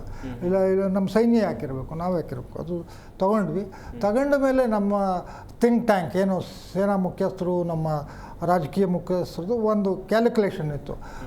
2016ರಲ್ಲಿ ಉರಿ ಅಟ್ಯಾಕ್ ಆದಮೇಲೆ ನಾವು ಸರ್ಜಿಕಲ್ ಸ್ಟ್ರೈಕ್ ಮಾಡಿದ್ವು. ಅವ್ರು ಏನೋ ಸ್ವಲ್ಪ ಮಾಗಾಡಿ ಸುಮ್ಮನೆ ಆದರು. ಆದಮೇಲೆ 2019ರಲ್ಲಿ ಪುಲ್ವಾಮಾ ಆದಮೇಲೆ ಏರ್ ಸ್ಟ್ರೈಕ್ ಮಾಡಿದ್ವಿ, ಅವಾಗ ಸ್ವಲ್ಪ ಇದು ಮಾಡಿ ಅವಾಗಲೂ ಸರಿ ಹೋಯ್ತು. ಈಗ ಕೂಡ ನಾವು ತುಂಬ ಮೆಟಿಕ್ಯುಲಸ್ ಆಗಿ, ತುಂಬ ಚತುರತೆಯಿಂದ ಅವರು 9 ಟಾರ್ಗೆಟ್ಗಳನ್ನ ಸ್ಮ್ಯಾಶ್ ಮಾಡಿದ್ವಿ. ಆ 9 ಟಾರ್ಗೆಟ್ಗಳು ಅಲ್ಲಿ ಭಯೋತ್ಪಾದಕರಿಗೆ ತರಬೇತಿ ಕೊಡ್ತಿದ್ವಿ. ಅದಾದಮೇಲೆ ಅವರು ಈಗ ಕೂಡ ಅವರು ದುರ್ಬಲ ದೇಶ, ಏನು ಅಂಥದ್ದೇನು ಮಾಡಲ್ಲ ಅಂತ. ಆದರೆ ಅವರು ಏಕಾಏಕಿ ಕೌಂಟರ್ ಅಫೆನ್ಸಿವ್ ಅಂದರೆ ನಮ್ಮ ಮೇಲೆ ಪ್ರತಿ ದೌರ್ಯದ ಒಡ್ಡಿದ್ದಾರೆ. ಅಲ್ಲ ಸರ್, ದುರ್ಬಲ ದೇಶ ಅಂತಂದಾಗ ನಾವು ಅದಕ್ಕೆ ಯಾಕೆ ಹೆದರ್ಕೋಬೇಕು ಅಂತ ಹೇಳ್ತೇನೆ. ಅಂದರೆ ನಾವು ಅವ್ರು ಏನೇ ಮಾಡಿದ್ರೂ ಅದನ್ನು ತಡೆಯುವಂಥ ಶಕ್ತಿ ಮತ್ತು ಅದನ್ನು ಹೊಡೆದುರುಳಿಸಿ ಅವ್ರ ಮೇಲೆ ರಿಟರ್ನ್ ಅಟ್ಯಾಕ್ ಮಾಡುವಂಥ ಶಕ್ತಿ ನಮಗಿದೆ. ಸೊ ಇಂಥ ಸಂದರ್ಭದಲ್ಲಿ ಅತ್ಯಂತ ದುರ್ಬಲ ದೇಶಕ್ಕಾದ್ರೂ ಯಾಕೆ ಹೆದರ್ಕೋಬೇಕಾಗತ್ತೆ? ನಾವು ಹೆದರಬೇಕಾಗಿಲ್ಲ. ಇಲ್ಲಿ ಮುಖ್ಯ ವಿಷಯ ಏನು ಅಂದರೆ, ಅವರಲ್ಲೂ ಅಣ್ವಸ್ತ್ರ ಇದೆ, ನಮ್ಮಲ್ಲೂ ಅಣ್ವಸ್ತ್ರ ಇದೆ. ಆದ್ದರಿಂದ ನಾವು ಬ್ರಿಂಕ್ಮ್ಯಾನ್ಶಿಪ್ ಅಂದರೆ ಪೂರ್ತಿ ದಡಕ್ಕೆ ಬರೋದು, ಆ ಸ್ಥಿತಿಗೆ ಹೋಗಬಾರ್ದು. ಈಗ ಮಿಲಿಟ್ರಿಯಿಂದ ನಮ್ಮ ವಿದೇಶಾಂಗ ಇಲಾಖೆ ಟೇಕ್ ಓವರ್ ಮಾಡಬೇಕು. ವಿಶ್ವದ ಎಲ್ಲ ರಾಷ್ಟ್ರಗಳು ಮುಖ್ಯಸ್ಥರುಗಳು ಅವ್ರಿಗೆ ಅವರ ಅಭಿಪ್ರಾಯ ಕಲೆ ಆಗಬೇಕು ಸರ್. ಹೌದು. ಈಗ ನಮ್ಮ ರಕ್ಷಣಾ ಪಡೆಗಳು ಏನೇನು ಮಾಡೋಕೆ ಮಾಡಿದ್ದಾರೆ. ಈಗ ವಿಶ್ವದ ಮುಖ್ಯ ರಾಷ್ಟ್ರಗಳು, ವಿಶ್ವಸಂಸ್ಥೆ ಪಾಕಿಸ್ತಾನ ಮೇಲೆ ಒತ್ತಡ ತಂದು, ಅವರು ಭಾರತದವರು ನಿಮ್ಮ ಸೈನ್ಯದ ಮೇಲೆ ಏನೂ ಮಾಡಿಲ್ಲ, ನಿಮ್ಮದು ಯಾವುದು ಮಾಡಿಲ್ಲ, ಅವರು ಬರೀ ಭಯೋತ್ಪಾದಕರ ಶಿಬಿರಗಳನ್ನ ಹಾಳು ಮಾಡೋರೆ, ನೀವು ಸುಮ್ಮನೆ ಇರಿ ಅಂದ್ಬಿಟ್ಟು ಅವ್ರನ್ನ ಸುಮ್ಮನೆ ಇರಿಸ್ಬೇಕು. ಅವರು ಇನ್ನೊಂದು ಅವ್ರದ್ದು organisation OIC, organisation of Islamic countries, ಅದರಲ್ಲಿ 53 ದೇಶಗಳಿದ್ದಾವೆ. ಅದರಲ್ಲಿ ಹೆಚ್ಚಿನ ದೇಶಗಳು ನಮ್ಮ ಪರವಾಗಿದ್ದಾವೆ. ಅದರಲ್ಲಿ ತುಂಬ ಪವರ್ಫುಲ್ ಅಂದರೆ ಸೌದಿ ಅರೇಬಿಯಾ, ಕಟಾರ್ ಅವೆಲ್ಲ ಇದ್ದಾರೆ, UAE. ಬಟ್ ಈಗ ಅಣ್ವಸ್ತ್ರಗಳು ಇದ್ರೂ ಅದನ್ನು ಬಳಸೋ ಮೊದಲೇ ಒಂದಷ್ಟು ಕ್ರಮ ಅಂತ ಇದೆಯಲ್ಲ, ನೇರವಾಗಿ ಏಕೈಕಿ ತಂದು ಹಾಕಿ ಅಣ್ವಸ್ತ್ರ ಹಾಕುವಂಥ ಪದ್ಧತಿ ಎಲ್ಲ ಈಗಿಲ್ಲ. ಹಿಂದೆ ಒಂದು ಸರಿ ಹಿರೋಶಿಮಾ ನಾಗಸಾಕಿ ಮೇಲೆ ಆಯಿತು. ಆದರೆ ಈಗ ಅಣ್ವಸ್ತ್ರ ಬಳಸೋ ಮೊದಲು ಒಂದಷ್ಟು ಕ್ರಮ ಅಂತ ಇರೋಲ್ವ, ಅದಕ್ಕೆ ಹೇಗೆ ಅದು? ಅವರು ಹುಚ್ಚರು. ಪಾಕಿಸ್ತಾನಿ ಜನರಲ್ ಆಸಿಫ್ ಮುನೀರ್ ಇದು ಏನು ಪಹಲ್ಗಾಮಲ್ಲಿ ಅಟ್ಯಾಕ್ ಆಗೋ 15 ದಿವಸದ ಹಿಂದೆ ಅವನು ಒಂದು ಸಭೆಯಲ್ಲಿ ಹೇಳಿದೆ, ಅವರು NRI ಇನ್ವೆಸ್ಟರ್ ಸಭೆಯಲ್ಲಿ, ಹಿಂದೂಗಳು ಬೇರೆ ಮುಸ್ಲಿಮರೇ ಬೇರೆ, ನಾವು ಅವ್ರ ಜೊತೆ ಇರೋಕ್ಕಾಗಲ್ಲ, ಕಾಶ್ಮೀರ ನಮ್ಮ ಜುಗ್ಲರ್ ವೈನ್ ಅಂದರೆ ಇದು ಅಭಿದಮನಿ ಅದಕ್ಕೆಲ್ಲ ಮಾತಾಡ್ದ. ಅವರು ಪೂರ್ತಿ ಇಸ್ಲಾಮಿಕ್ ಮತಾಂಧತೆಯಿಂದ ತುಂಬಿ ಹೋಗ್ಬಿಟ್ಟವ್ರೆ. ಅವರು ಸಾಮಾನ್ಯ ಜನ ಕೂಡ ಪಾಕಿಸ್ತಾನದಲ್ಲಿ ಹೇಳ್ತಾರೆ, ನ್ಯೂಕ್ಲಿಯರ್ ಯುದ್ಧ ಆದರೆ ಆಗಲಿ ಬಿಡಿ, ನಮ್ಮ ಪ್ರಾಣ ಹೋದ್ರೂ ನಾವು ಉಳಿತೀವಿ, ನಾವು 72 ಕನ್ಯರು ನಮಗೆ ಸಿಗ್ತಾರೆ, ಈ ರೀತಿಯ ಇದು ಅಪ್ರಬುದ್ಧವಾಗಿ ಉಳಿದವ್ರು ಮಾತಾಡೋದು ಬೇರೆ, ಜನಸಾಮಾನ್ಯರು ಅಲ್ಲಿಯವರ ಮತಾಂಧ ರೀತಿಯೆಲ್ಲ ಮಾತಾಡೋದು ಬೇರೆ. ಅಲ್ಲಿನ ಸರ್ಕಾರ ಮತ್ತು ಸೈನ್ಯ ಎರಡೂ ಸಹಿತ ಬೇರೆ ಯಾವುದೇ ಯುದ್ಧಕ್ಕೆ ಮುಂದಾದ್ರೂ ಅಣ್ವಸ್ತ್ರವನ್ನು ಮುಟ್ಲಿಕ್ಕೆ ಹೋಗುವಂಥ ವಿಚಾರ ಮಾಡಬೇಕಲ್ಲ ಅವರು. ಯಾಕಂದರೆ ಮುಂದೆ ಆ ರೀತಿ ಅವರು ಮೂವ್ ಮಾಡಿದ್ರೆ, ಅಣ್ವಸ್ತ್ರವನ್ನು ಬಳಸಲಿಕ್ಕೆ ಅಲ್ಲಿಂದ ಇರೋ ಸ್ಥಳದಿಂದ ಹೊರಗಡೆ ತೆಗೆದ್ರೇ ಇಡೀ ವಿಶ್ವ ಅವ್ರ ವಿರುದ್ಧ ನಿಲ್ಲತ್ತೆ. ಸರ್ ಇದೇ ವಿಚಾರವಾಗಿ ನಾನು ಕೇಳ್ಪಟ್ಟೆ, ಈಗ ಅಣ್ವಸ್ತ್ರ ಅಥವಾ ಮತ್ಯಾವುದೇ ವಿಚಾರಕ್ಕೆ ಸಂಬಂಧಿಸಿದಂತೆ ಪರಮಾಣು ವಿಚಾರದಲ್ಲಿ ಪಾಕಿಸ್ತಾನದ ಆರ್ಮಿ ಕೈಯಲ್ಲೇ ಇದೆ ಆ ನಿರ್ಧಾರ ತೆಗೆದುಕೊಳ್ಳುವಂತ ವಿಚಾರ, ಅದು ನಿಜಾನ ಸರ್? ಹೇಗೆ ಅಂತ? ಇಲ್ಲ, ಸುಳ್ಳು. ನಮ್ಮ ದೇಶದ ಡಾಕ್ಟ್ರಿನ್, ನಮ್ಮದು ನ್ಯೂಕ್ಲಿಯರ್ ಡಾಕ್ಟ್ರಿನ್ ಏನಿದೆ ಅಂದರೆ, ನಾವು ಪ್ರಥಮವಾಗಿ ಉಪಯೋಗಿಸಲ್ಲ ಅನ್ವರ್ಸ್ನ ಯಾವುದೇ ನಮ್ಮ ದೇಶದ, ನಾನು ಡಾಕ್ಟ್ರಿನ್ ಆಫ್ ನ್ಯೂಕ್ಲಿಯರ್ ಪಾಲಿಸಿ, ನಮ್ಮ ದೇಶದ್ದು ಎಸ್ಟಾಬ್ಲಿಷ್ಡ್ ಥಿಯರಿಯಲ್ಲಿ ಪಾಲಿಸಿ. ಬೇರೆಯವರು ಯಾರು ನಮ್ಮ ಅಟ್ಯಾಕ್ ಮಾಡಿದ್ರೆ ನಾವು ಉಪಯೋಗಿಸ್ತೀವಿ, ಕೌಂಟರ್ ಅಫೆನ್ಸಿವ್. ಪಾಕಿಸ್ತಾನದ ಅವ್ರದ್ದು ಡಾಕ್ಟ್ರಿನ್ ಏನೋ ನಮಗೆ ಗೊತ್ತಿಲ್ಲ, ಅವರು ನಿಜವಾಗ್ಲೂ ಗೊತ್ತಿಲ್ಲ ಅವರು. ಈಗ ನೀವು ಒಂದು ಸೂಕ್ಷ್ಮವಾದ ವಿಚಾರ ಅರ್ಥ ಮಾಡ್ಕೋಬೇಕು ಅಂದರೆ, ಪಾಕಿಸ್ತಾನ ಪೂರ್ಣವಾಗಿ ರಾಜಕೀಯ ಮುಖ್ಯಸ್ಥರ ಕೈಲಿ ಇಲ್ಲ. ಹೌದೌದು. ಅಲ್ಲಿ ನಾವು ಒಂದು ಡೀಪ್ ಸ್ಟೇಟ್ ಅಂತೀವಿ. ಡೀಪ್ ಸ್ಟೇಟ್ ಯಾರ್ಯಾರು? ಪಾಕಿಸ್ತಾನಿ ಆರ್ಮಿ, ಅಲ್ಲಿ ಮೌಲಾನಾಗಳು, ಅಲ್ಲಿನ ಭಯೋತ್ಪಾದಕರು, ಈ 3 ಜನ ಸೇರಿ ಅಲ್ಲಿನ ಪ್ರೈಮ್ ಮಿನಿಸ್ಟರ್ನ ನಿಯುಕ್ತಿ ಮಾಡ್ತಾರೆ. ಇಮ್ರಾನ್ ಖಾನ್ ಯಾರು ನಿಯುಕ್ತಿ ಮಾಡಿದ್ರು? ಅಲ್ಲಿ ಆರ್ಮಿ ಎಲೆಕ್ಷನ್ ಎಲ್ಲ ರಿಗ್ ಮಾಡಿದ್ರು, ಅವ್ರು ಹೆಂಗ್ ಬೇಕೋ ಜೊತೆಗೆ ಭಯೋತ್ಪಾದಕರು ಆರ್ಮಿ ಅಡ್ಡಿದ್ದವರೇ ಪ್ರಧಾನಿ ಆಗ್ತಾರೆ. ತುಂಬಾ ಸಲ ಹಂಗೆ ಆಗಿದೆ. ಈಗ ಕೂಡ ಇಲ್ಲಿ ಒಂದು ನಾನು ಹೇಳಕ್ಕೆ ಇಷ್ಟಪಡ್ತೀನಿ, ಈ ಪಾಕಿಸ್ತಾನದಲ್ಲಿ ಆರ್ಥಿಕ ಪರಿಸ್ಥಿತಿ ಚೆನ್ನಾಗಿದ್ದಿದ್ರೆ ಅಲ್ಲಿ ಒಂದು ಇದು ಸಿವಿಲಿಯನ್ ಗೌರ್ಮೆಂಟ್ ಇರ್ತಿರ್ಲಿಲ್ಲ. ಈ ಮುನೀರೋ ಇನ್ನೊಬ್ಬ ಏನೋ ಜನರಲ್ಲು ಇಲ್ಲಿ ಬಂದು ಡಿಕ್ಟೇಟರ್ಶಿಪ್, ಅವ್ರಿಗೆ ಈಗ ತಗೊಳಕ್ಕೆ ಯಾಕೆ ಇಷ್ಟ ಇಲ್ಲ ಅಂದರೆ ಅಲ್ಲಿ ಹಣ ಇಲ್ಲ, 3 ದಿನಕ್ಕಾಗೋಷ್ಟು ಹಣ ಇಲ್ಲ, ಅದಕ್ಕೆ ಅವ್ರು ಬರ್ತಿಲ್ಲ. ಆದರೆ ಹಿಂಬದಿಯಲ್ಲಿ ನಿಂತ್ಕೊಂಡು ಅವರೆಲ್ಲ ಮಾಡ್ತಾವ್ರೆ. ಇದು ಈಗ ಈ ಪಾಕಿಸ್ತಾನದ ಒಳಗಡೆ ಕೂಡ ಈ ಪಾಕಿಸ್ತಾನಿ ಆರ್ಮಿ ಮೇಲೆ ತುಂಬ ಅಸಮಾಧಾನ ಇದೆ. ಸೈನ್ಯದ ಒಳಗಡೆ ಕೂಡ ಈ ಜನರಲ್ ಮೇಲೆ ತುಂಬ ಅಸಮಾಧಾನ. ನಾವು ಒಂದು ದೇಶದ ಮೇಲೆ ಯುದ್ಧ ಮಾಡಬೇಕಾದ್ರೆ ಒಂದು ಸ್ಪಷ್ಟವಾದ ಕಾರ್ಯತಂತ್ರ ಇರಬೇಕು. ನಾವು ಯಾಕೆ ಯುದ್ಧ ಮಾಡೋಕ್ಕೆ ಹೋಗ್ತಾ ಇದ್ದೀವಿ ಅನ್ನೋದನ್ನ ತಿಳಿಪಡಿಸ್ಬೇಕು. ನಾವು ಪಾಕಿಸ್ತಾನ ಮೇಲೆ ಅವರ ಶಿಬಿರಗಳನ್ನ ಯಾಕೆ ಅಟ್ಯಾಕ್ ಮಾಡೋದು ಅಂತ ಇಡೀ ದೇಶಕ್ಕೆ ಗೊತ್ತು, ನಮ್ಮ ಸೈನ್ಯಕ್ಕೆ ಗೊತ್ತು. ನಮ್ಮ ಸೈನ್ಯಕ್ಕೆ ಉತ್ಸಾಹ ತುಂಬಬೇಕಾದ್ರೆ, ಅವ್ರಿಗೆ ಮನೋಬಲ ಬರಬೇಕಾದ್ರೆ ಒಂದು ಸ್ಪಷ್ಟವಾದ ನೀತಿ ಇರಬೇಕು, ಪಾಲಿಸಿ ಇರಬೇಕು.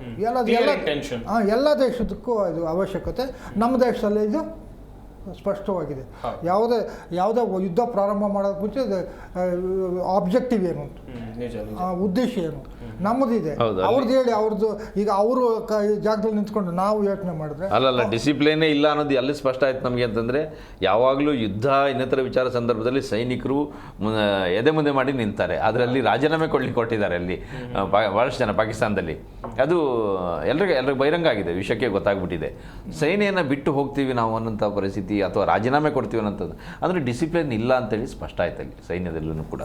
ಡಿಸಿಪ್ಲಿನ್ದು ಒಂದು ಅವರು ರಾಜೀನಾಮೆ ಕೊಡೋದು ಎಲ್ಲ ಒಂದು BLA ಬಲೂಚ್ ಲಿಬರೇಷನ್ ಆರ್ಮಿ ಇದೆ, ಅವರೊಂದು ಟ್ರೈನ್ ಹೈಜಾಕ್ ಮಾಡಿದ್ರು, ಆಮೇಲೆ ದೊಡ್ಡ ಪ್ರಮಾಣದಲ್ಲಿ ಸೈನಿಕರನ್ನು ಕೊಂದಾಕಿದ್ರು. ಈಗ ಯಾವುದೇ ದೇಶದ ಸೈನ್ಯ ಅವರು ಅನಾವಶ್ಯಕವಾಗಿ ಒಂದೇ ಸಾರಿ ಹೆವಿ ಕ್ಯಾಶುಯಾಲಿಟಿ ಆದರೆ ಆ ಸೈನ್ಯದ ನೈತಿಕ ಫಲ ನಿಜವಾಗ್ಲೂ ನಾವು ಯುದ್ಧಕ್ಕೆ ಹೋದಾಗ ಅವರು ಒಂದಷ್ಟು ಸಾಯೋದೆಲ್ಲ ಇದ್ದೇ ಇರುತ್ತೆ. ಏನೂ ಇಲ್ದಲೆ ನಾವು ನಿರಾಪರಾಯ, ನಾವು ಏನು ಫೈಟ್ ಮಾಡೋಕ್ಕಾಗ್ದಲೇ ಸಾಯೋದು ಅಂದರೆ ಶಕ್ತಿ ಇಲ್ಲ. We should not become cannon fodder. ಅದು ಎಲ್ಲ ಸೈನಿಕರಲ್ಲೂ ಅದು ಒಂದು ಆಂತರಿಕವಾಗಿ ಒಂದು ಇದಿರುತ್ತೆ. ಸೊ ಪಾಕಿಸ್ತಾನಿ ಸೈನಿಕರಿಗೆ ಆ ಮನೋಬಲ ಇಲ್ಲ. ಅಲ್ಲಿ 100-150 ಜನ ಕೊಂದಾಕ್ಬಿಟ್ರು. ಅದು encounter type, not encounter. That we call it ambush.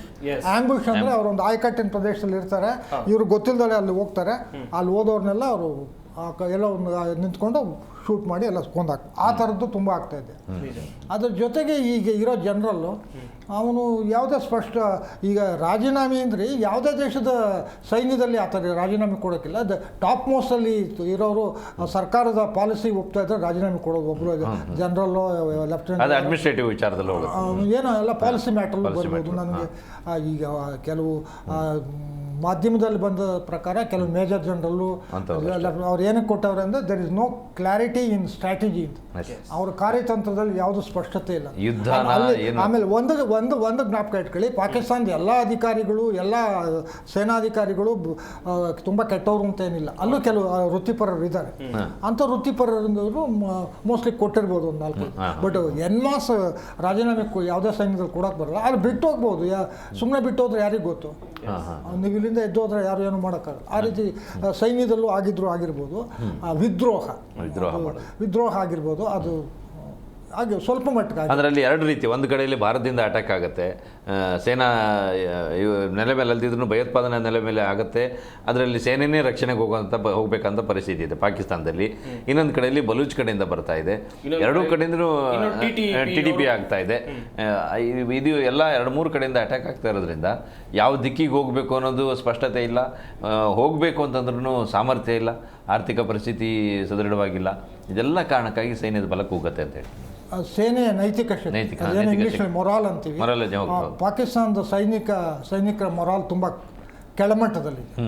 So ಒಂದು ಬರೀ ನಿಮ್ಮ ಹತ್ರ ಮೆಷಿನರಿ ಮದ್ದು ಗುಂಡು ಇದ್ರೆ ಸಾಲದು, ಸೈನಿಕರ ಮನೋಸ್ಥೈರ್ಯ ಇರಬೇಕು. ಅದು ಪಾಕಿಸ್ತಾನ ಸೈನ್ಯದಲ್ಲಿ ಕುಗ್ಗಿದೆ, ಅದರಲ್ಲಿ ಯಾವುದೇ ಸಂದೇಹ ಇಲ್ಲ. ಸೊ ಇದನ್ನು ನೋಡಿದ್ರೆ ಗಮನಿಸ್ತಾ ಇರ್ಬೋದು, ಆಪರೇಷನ್ ಸಿಂಧೂರ ಯಶಸ್ವಿಯಾಗಿದ್ದಕ್ಕೆ ನಮಾಜ್ ಮಾಡಲಾಗಿದೆ. ಮುಸ್ಲಿಂ ಸಮುದಾಯದವರಿಂದ ಪ್ರಯಾಗ್ರಾಜ್ನಲ್ಲಿ ನಮಾಜ್ ಮಾಡಲಾಗಿದೆ, ಪ್ರಾರ್ಥನೆಯನ್ನ ಮಾಡಲಾಗಿದೆ. ಭಾರತೀಯ ಸೇನೆಗೆ ಜಯವಾಗಲಿ, ಶಕ್ತಿ ನೀಡಲಿ. ಮಸೀದಿಯ ಹೊರಗಡೆ ಮುಸ್ಲಿಂ ಸಮುದಾಯದವರು ಸೇನೆಗೆ ಜಿಂದಾಬಾದ್ ಕೂಗಿದ್ದಾರೆ. ಜೈ ಜವಾನ್ ಜೈ ಭಾರತ್. ಸೇನೆ ಪರಾಕ್ರಮವನ್ನ ಇಲ್ಲಿ ಗುಣಗಾನ ಮಾಡಿದ್ದಾರೆ ಮುಸ್ಲಿಂ ಸಮುದಾಯದವರು. ಆಪರೇಷನ್ ಸಿಂಧೂರ ಯಶಸ್ವಿಯಾಗಿದ್ದಕ್ಕೆ ನಮಾಜ್ ಮಾಡಲಾಗಿರುವಂಥದ್ದು ಪ್ರಯಾಗ್ರಾಜ್ನಲ್ಲಿ. ಮುಸ್ಲಿಮರು ನಮಾಜ್ ಮೂಲಕ ಅಂತೇಳಿದ್ರೆ ಸಾಮೂಹಿಕವಾಗಿ ಪ್ರಾರ್ಥನೆಯನ್ನ ಸಲ್ಲಿಸುವಂಥ ಮೂಲಕ ಭಾರತೀಯ ಸೇನೆಗೆ ಜಯವಾಗಲಿ, ನಮ್ಮ ಯೋಧರು ಹೋರಾಟವನ್ನು ನಡೆಸ್ತಾ ಇದ್ದಾರೆ. ನಮ್ಮ 3 ಪಡೆಗಳು, ಸೇನಾ ಪಡೆ ಆಗಿರಬಹುದು, ವಾಯುಪಡೆ ಆಗಿರಬಹುದು, ನೌಕಾಪಡೆ ಆಗಿರಬಹುದು, ಎಲ್ರಿಗೂ ಕೂಡ ಜಯ ಲಭಿಸಲಿ, ಒಳಿತಾಗಲಿ ಎನ್ನುವಂಥ ನಿಟ್ಟಿನಲ್ಲಿ ಪ್ರಾರ್ಥನೆಯನ್ನು ಮಾಡ್ತಾ ಇದ್ದಾರೆ. ಗಮನಿಸ್ತಾ ಇರ್ಬೋದು ನೀವು ಕೂಡ. ಒಂದು ಕಡೆಯಲ್ಲಿ ಗಡಿಯಲ್ಲಿ ಹೋರಾಟ, ಇತ್ತ ಪ್ರಯಾಗ್ರಾಜ್ನಲ್ಲಿ ಯಾವ ರೀತಿಯಾಗಿ ಪ್ರಾರ್ಥನೆಯನ್ನ ಮಾಡಲಾಯಿತು. ಹಾಗೆಯೇ ಭಾರತದ ಭದ್ರತೆಗೆ ಸಂಬಂಧಿಸಿದಂತೆ ಪಾಕಿಸ್ತಾನದ ಉಗ್ರಗಾಮಿಗಳಿಗೆ ತಕ್ಕ ಶಿಕ್ಷೆ ಆಗಬೇಕು.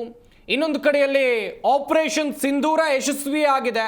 ಈಗ ಭಾರತ ನಡೆಸ್ತಾ ಇರುವಂಥ ಹೋರಾಟ ಯಶಸ್ವಿ ಆಗಲಿ ಅಂತೇಳಿ ಪ್ರಾರ್ಥನೆಯನ್ನ ಸಲ್ಲಿಸಲಾಗಿದೆ.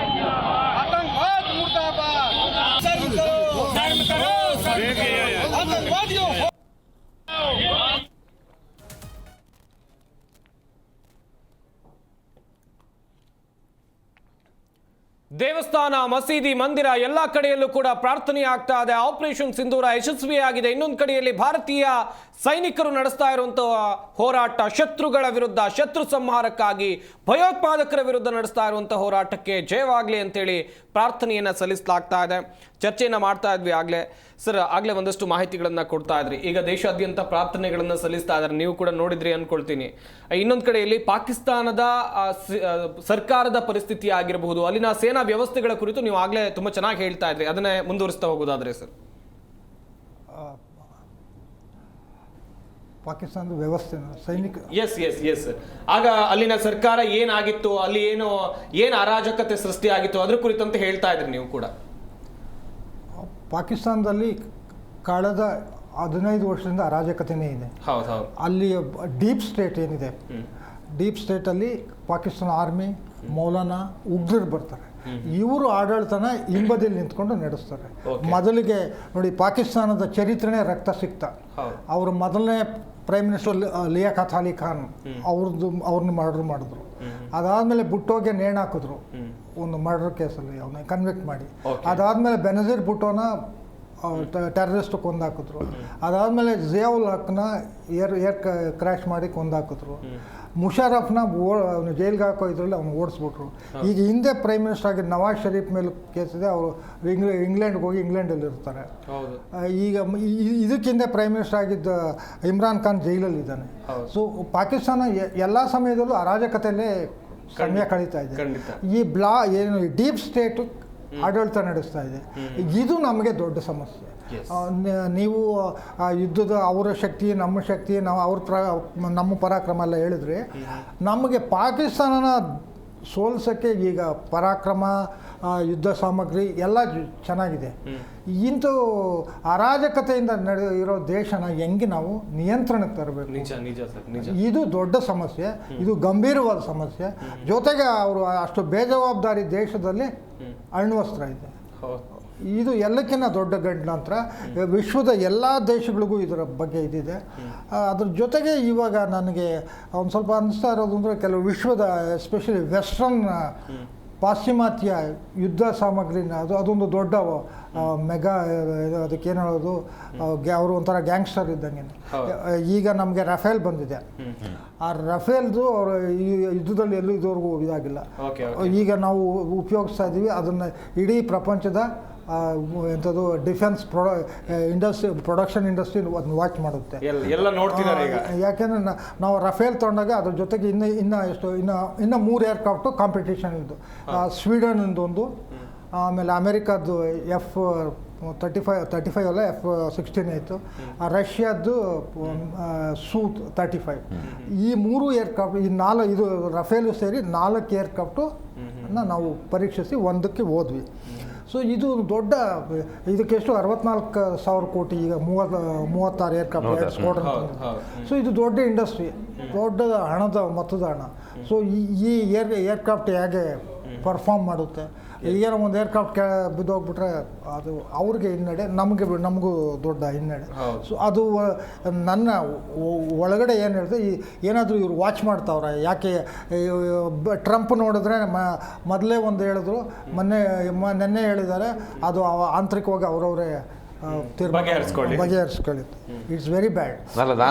ಆಮೇಲೆ ಇನ್ನೊಂದು ನಮ್ಮ ಯುದ್ಧ ಸಾಮಗ್ರಿ ರಷ್ಯಾದಿಂದ S-400, ಅದರದ್ದು ಸುದರ್ಶನ ಚಕ್ರ ಅಂತ ನಾವು ಹೆಸರಿಟ್ಟಿದ್ವಿ. S-400 ಆ ಮಿಸೈಲ್ ಸೀರೀಸಲ್ಲಿ ಮೊದಲು 70s SAM 2 ಬಂತು. ನಾನು ಮಿಸೈಲ್ ಇದರಲ್ಲೇ ಬಂದವನು. ಅದು ಹೇಗೆ ವರ್ಕ್ ಮಾಡ್ತಿತ್ತು ಸರ್? ಈಗಿನ ಟೆಕ್ನಾಲಜಿಕಲಿ ಇಂಪ್ರೂವ್ ಆಗ್ತಾ ಬಂತು. SAM 2 ಟೆಕ್ನಿಕಲಿ ರಿಡೆಂಡೆಂಟ್ ಆಗೋಯ್ತು. 70-78ಕ್ಕೆಲ್ಲ ರಿಡೆಂಡೆಂಟ್ ಅಂದರೆ ಟೆಕ್ನಾಲಜಿ ಅದರದ್ದು ಔಟ್ಡೇಟೆಡ್, ಕರೆಕ್ಟ್. ಅದಾದಮೇಲೆ SAM 3 ಬಂತು. ಅದಾದಮೇಲೆ SAM 8 ಬಂತು. ಅದು ಈಗ S-400 ಬಂದಿದೆ. ಅದು ಕೂಡ ಇದೇ ರೀತಿಯಲ್ಲಿ ಕೆಲಸ ಮಾಡ್ತಾ ಇರುತ್ತಾ? ಅಂದರೆ ಇದು ತುಂಬ ಸೋಫಿಸ್ಟಿಕೇಟೆಡ್, ತುಂಬ ಲೀದಲ್ಲು. ಅದು at a time it can take on multiple targets. ಇದ್ರದ್ದು ಆಮೇಲೆ ಇದ್ರದ್ದು ಹಣನೂ ತುಂಬ ಇದೆ, 35,000 ಕೋಟಿ. ಹೌದು, ತುಂಬ ಹಣ ಇದೆ. ಬಟ್ ಅದು ವರ್ತ್ ಇದೆ ಅಂತ ಅನಿಸ್ತಾ ಇದೆ ನೋಡಿದ್ರೆ, ಅಷ್ಟು ಕೊಟ್ಟು ನಾವು ಪರ್ಚೇಸ್ ಮಾಡಿದ್ದಕ್ಕೆ. ಇರಲಿ, ಅದು ಇನ್ನೂ ಗೊತ್ತಾಗಿಲ್ಲ. ಬರೀ ಡ್ರೋನ್ ಹೊಡೆದು ಉಳಿಸಿದ್ರೆ ಅದರ ಎಫಿಷಿಯನ್ಸಿ ಏನು ಗೊತ್ತಾಗಿರಲ್ಲ. ಡ್ರೋನ್ ಓಡಿಸೋದು ನಾವು ಮಾಮೂಲಿ ಇದರಲ್ಲೇ ಹೊಡಿಬೋದು, ಗನ್ನಲ್ಲೇ ಹೊಡಿಬೋದು, ಯಾವುದ್ರಲ್ಲಿ ಬೇಕಾದ್ರೂ ಹೊಡಿಬೋದು. S-400 ಬರೀ ಡ್ರೋನ್ ಹೊಡೆದಿದೆ ಅಂದರೆ I don't see any merit in that. ಅವರು ಯಾವುದೋ ಫೈಟರ್ ಏರ್ಕ್ರಾಫ್ಟ್ನ ಹೊಡೆದು ಉಳಿಸಿ ನಮ್ಮನ್ನು, ಬರೀ ಫೈಟರ್ ಏರ್ಕ್ರಾಫ್ಟ್ ಅಲ್ಲ. Yes I should add one more point. ಈಗ ಯುದ್ಧದ ಸ್ವರೂಪ ಬದಲಾವಣೆ ಆಗಿದೆ ನೋಡಿ. ರಷ್ಯಾ ಯುಕ್ರೇನ್ ಯುದ್ಧ ಪ್ರಾರಂಭ ಆಗಿ 2 ವರ್ಷದ ಮೇಲಾಯಿತು. ಪ್ರಾರಂಭದಲ್ಲಿ ಹೆಂಗಾಯಿತು ನಿಮ್ಮಿಬ್ಬರಿಗೂ ಗೊತ್ತಿರುತ್ತೆ. ಏರ್ಕ್ರಾಫ್ಟು, ಅವರ ಟ್ಯಾಂಕು ಜೋರಾಗಿ ನಡೀತು. 6 ತಿಂಗಳು 9 ರಷ್ಯಾನೂ ತುಂಬ ಏರ್ಕ್ರಾಫ್ಟ್ ಕಳ್ಕೊಂತು, ಯುಕ್ರೇನು ಅವರು ಜಾಗನೂ ಕಳ್ಕೊಂಡ್ರು. ಈಗ ಎಲ್ಲಿಗೆ ಬಂದು ನಿಂತವ್ರೆ? ಬರೀ ಡ್ರೋನು, ಮಿಸೈಲ್. ಇನ್ಫೆಂಟ್ರಿ ಸ್ವಲ್ಪ ಅವರು ಒಂದು ಫೈಟರ್ ಏರ್ಕ್ರಾಫ್ಟ್ ಬಿಡ್ತಾ ಇಲ್ಲ, ಇವರು ಒಂದು ಫೈಟರ್ ಏರ್ಕ್ರಾಫ್ಟ್ ಬಿಡ್ತಾ ಇಲ್ಲ. ಸೊ ಈ ಇಡೀ ಜಾಗತಿಕವಾಗಿ ನಮ್ಮಲ್ಲಿ ಎಲ್ಲ ಇಡೀ ಪ್ರಪಂಚದಲ್ಲೇ ಯುದ್ಧದ ಸ್ವರೂಪ ಬದಲಾಗಿದೆ. ಈ ಬದಲಾಗಿರೋ ಇದರಲ್ಲಿ ನನಗೆ ಅನ್ಸೋದು, ನಾನು ಟೆಕ್ನಿಕಲಿ ಇದಾಗಿ ಈ S-400 ನಮಗೆ ತುಂಬ ಕಾಸ್ಟ್ಲಿ ಆಯ್ತಲ್ಲ. 35,000 ಕೋಟಿ ತುಂಬ ಕಾಸ್ಟ್ಲಿ ಆಯಿತು. ಈಗ ಬರೀ ಅಲ್ಲ ಇರಲಿ, ಇದನ್ನ ಡೆಟರೆಂಟ್ ಅಂತೀವಿ. ಈಗ ಆರ್ಡರ್ ಮಾಡಿರೋದು 5, ಬಂದಿರೋದು 3. ಹೌದು, ಇನ್ನೂ 2 ಬರಬೇಕು. ಅಲ್ಲ, ಯಾವುದೇ ಯುದ್ಧ ಸಾಮಗ್ರಿ ಇರಲಿ, ಯಾವುದು ವೇಸ್ಟ್ ಆಗಲ್ಲ. ಇಟ್ ಇಸ್ ಎ ಡೆಟರೆಂಟ್, ಅಂದರೆ ಶತ್ರುಗೆ ಭಯ ಇರುತ್ತೆ, ನಮ್ಮನ್ನು ಅಟ್ಯಾಕ್ ಮಾಡ್ಬೋದು. ನಾನು ಸುಮ್ಮನೆ ಹೇಳಿದೆ ಹಣ, ಬಟ್ ಹಣ ದೊಡ್ಡದೇ ನಮಗೆ. ಇದು ಅವ್ರ ಹತ್ರ ಫೈಟರ್ ಇದೆ, ಅವ್ರ ಹತ್ರ F-16 ಇದೆ, ಚೈನಾದವ್ರು ಕೊಟ್ಟರು JF-17, JF-10 ಎಲ್ಲ ಇದೆ. ಆದರೆ ಈ ಏನು S-400 ನಮಗೆ ನೈತಿಕ ಬಲ ಕೊಟ್ಟಿದೆ. ಅದು ಯಾಕಂದರೆ ನನಗಿರೋ ಮಾಹಿತಿ ಪ್ರಕಾರ S-400 ಚೀನಾ ಬಳಿನೂ ಇದೆ, ಭಾರತದ ಬಳಿನೂ ಇದೆ. ಚೀನಾಕ್ಕೂ ಕೊಟ್ಟ. ಆದರೆ S-400 ಚೀನಾ ಬಳಿ ಇರೋದು 250 ಇದ್ರದ್ದು, ನಮ್ಮದು 400 ಕಿಲೋಮೀಟರ್. 400 to 600. 600 ಅದು 250 ಮಾತ್ರ. ಅಂದರೆ ಅದಕ್ಕೊಂದು ನಿಯಮ ಇದೆ. ಆ ರಾಷ್ಟ್ರಗಳ ಜೊತೆಯಲ್ಲಿ, ಕೆಲವು ರಾಷ್ಟ್ರಗಳ ಜೊತೆಯಲ್ಲಿ ಮಾತ್ರ ಅದು ಒಪ್ಪಂದ ಆಗಿದ್ರೆ, ಆ ಟೀಮ್ನಲ್ಲಿ ಸೇರ್ಕೊಂಡಿದ್ರೆ ಮಾತ್ರ ಅವ್ರಿಗೆ ಕೊಡಬೇಕು ಅಂತ. ಉಳಿದ್ರೆ ಎಲ್ರಿಗೂ ಈ ಸಾಮರ್ಥ್ಯದ ಇದನ್ನು ಕೊಡೋ ಹಾಗಿಲ್ಲ, ಯುದ್ಧ ಸಾಮಗ್ರಿಯನ್ನು ಕೊಡೋ ಹಾಗಿಲ್ಲ ಅಂತಿದೆ. ಚೀನಾ ಅದರಲ್ಲಿಲ್ಲ. ಆ ಕಾರಣಕ್ಕಾಗಿ ರಷ್ಯಾ ಅವ್ರಿಗೆ ಚೀನಾ ಕೊಟ್ಟಿದ್ದು 250 ರೇಂಜ್ ಮಾತ್ರ. ನಮ್ಮ ಹತ್ರ ಇರೋದು 400. ಬಟ್ ನೀವು ಹೇಳ್ದಾಗೆ ಈಗ ಈ ಹೊರಗಿನ ಇದರ ಸಾಮರ್ಥ್ಯ ನೋಡಿದಾಗ ಇದು ಚೆನ್ನಾಗೇ ಇದೆ. ಆದರೆ ಫೈಟರ್ ಜೆಟ್ಟು ಈ ಥರದನ್ನೆಲ್ಲ ಹೊಡಿತಾ ಇಲ್ಲೋದು ನಮ್ಗೆ ಗೊತ್ತಿಲ್ಲ ಅದ್ರ ಬಗ್ಗೆ. ಮೋಸ್ಟ್ಲಿ ಆ ಥರದ್ದನ್ನೆಲ್ಲ ತಗೊಳ್ಳುವಂಥ ಸಂದರ್ಭದಲ್ಲಿ ಟೆಸ್ಟಿಂಗ್ ಇರುತ್ತೆ, ಇದನ್ನು ಪರೀಕ್ಷೆ ಮಾಡಿ ನೋಡಿನೇ ತೊಗೊಂಡಿರ್ತಾರೆ. ಆ ಸಾಮರ್ಥ್ಯದ ಇರ್ಬೋದು ಅಂತೇಳಿ ಒಂದು ಹೆಬ್ಬಾರ್ ಟೆಸ್ಟ್ ಮಾಡಿ ಅದು ತಾಂತ್ರಿಕವಾಗೆಲ್ಲ ನೋಡ್ತಾಳೋದು ಒಂದು. ಯುದ್ಧದಲ್ಲಿ ಕೆಲಸ ರಿಯಲ್ ಟೈಮ್ ಕೆಲಸ ಬೇಕು. ರಿಯಲ್ ಟೈಮಲ್ಲಿ ಏನು ಮಾಡುತ್ತೆ ಅನ್ನೋದು ಒಂದು. ಈಗ ಅವರು ಯಾವುದೋ ಯುದ್ಧ ವಿಮಾನ ನಮ್ಮ ಮೇಲೆ ಉಪಯೋಗಿಸಿರೋದು ಕಾಣ್ತಾ ಇಲ್ಲ ನಮಗೆ ಇದುವರೆಗೂ. JF-17 ಯೂಸ್ ಮಾಡಿದ್ದಾರೆ ಸರ್, ಒಂದು ಕ್ರಾಶ್ ಮಾಡಿದ್ದಾರೆ ಇಂಡಿಯಾದವರು. ಅದು ಹೇಳ್ತಾ ಇದ್ದಾರೆ, ಸೋಷಿಯಲ್ ಮೀಡಿಯಾದಲ್ಲಿ ಬರ್ತಾ ಇದೆ. ನಮ್ಮ ಅಧಿಕೃತವಾಗಿ ನಮ್ಮ ಆರ್ಮಿ, ಏರ್ಫೋರ್ಸ್ ಅಥವಾ ಬೇರೆ ಯಾರಾದರೂ ಅಧಿಕೃತವಾಗಿ ಪ್ರೆಸ್ ಸ್ಟೇಟ್ಮೆಂಟಲ್ಲೋ ಅಥವಾ ಬೇರೆ ಹೇಳಿದ್ರೆ ನಾವು ಒಪ್ಪೋದು. ಸೋಷಿಯಲ್ ಮೀಡಿಯಾದಲ್ಲಿ 90-95% ಎಲ್ಲ ಫೇಕ್ ಬರ್ತಾ ಇದೆ. ಸೊ ಅದನ್ನು ವಿ ಕಾಂಟ್. ಎಸ್, ಮುಂದಿನ ಹಂತದಲ್ಲಿ ನಿಮ್ಮಿಂದ ಮಾಹಿತಿಯನ್ನು ಪಡ್ಕೊಳ್ತಾ ಹೋಗ್ತೀನಿ. ಗಮನಿಸ್ತಾ ಇರ್ಬೋದು ವೀಕ್ಷಕರೇ, ಭಾರತದ ಬಲ ಹೇಗಿದೆ ಶತ್ರು ರಾಷ್ಟ್ರದ ವಿರುದ್ಧ. S-400 ಕುರಿತಾಗಿ ಮಾಹಿತಿಯನ್ನು ಕೊಡ್ತಾ ಇದ್ರು. ಮುಂದಿನ ಹಂತದಲ್ಲಿ ಮುಂದೆ ಏನಾಗಬಹುದು, ಸಿಚುಯೇಷನ್ಗಳು ಯಾವ ರೀತಿ ಆಗಿತ್ತು ಇರಬಹುದು, ಹಿಂದೆ ಯಾವ ರೀತಿ ಆಗಿತ್ತು, ಈ ಕುರಿತಂತೆ ಮಾಹಿತಿಯನ್ನು ಕೊಡ್ತಾ ಹೋಗ್ತೀವಿ. ಸಮರ ಸಿಂಧೂರ ಗಡಿಯಲ್ಲಿ ಭಾರತೀಯ ಸೇನೆ ಪರಾಕ್ರಮವನ್ನು ತೋರ್ತಾ ಇದೆ. ಇತ್ತ ಪಾಕಿಸ್ತಾನದವರು ಸುಮ್ಮನೆ ಕುಳಿತಿಲ್ಲ, ಅಲ್ಲಲ್ಲಿ ದಾಳಿಯನ್ನು ಮಾಡುವಂಥ ಕೆಲಸವನ್ನು ಮಾಡ್ತಾ ಇದ್ದಾರೆ ಎನ್ನುವಂಥ ಅಪ್ಡೇಟ್ ಕೂಡ ಸಿಗ್ತಾ ಇರುವಂಥದ್ದು.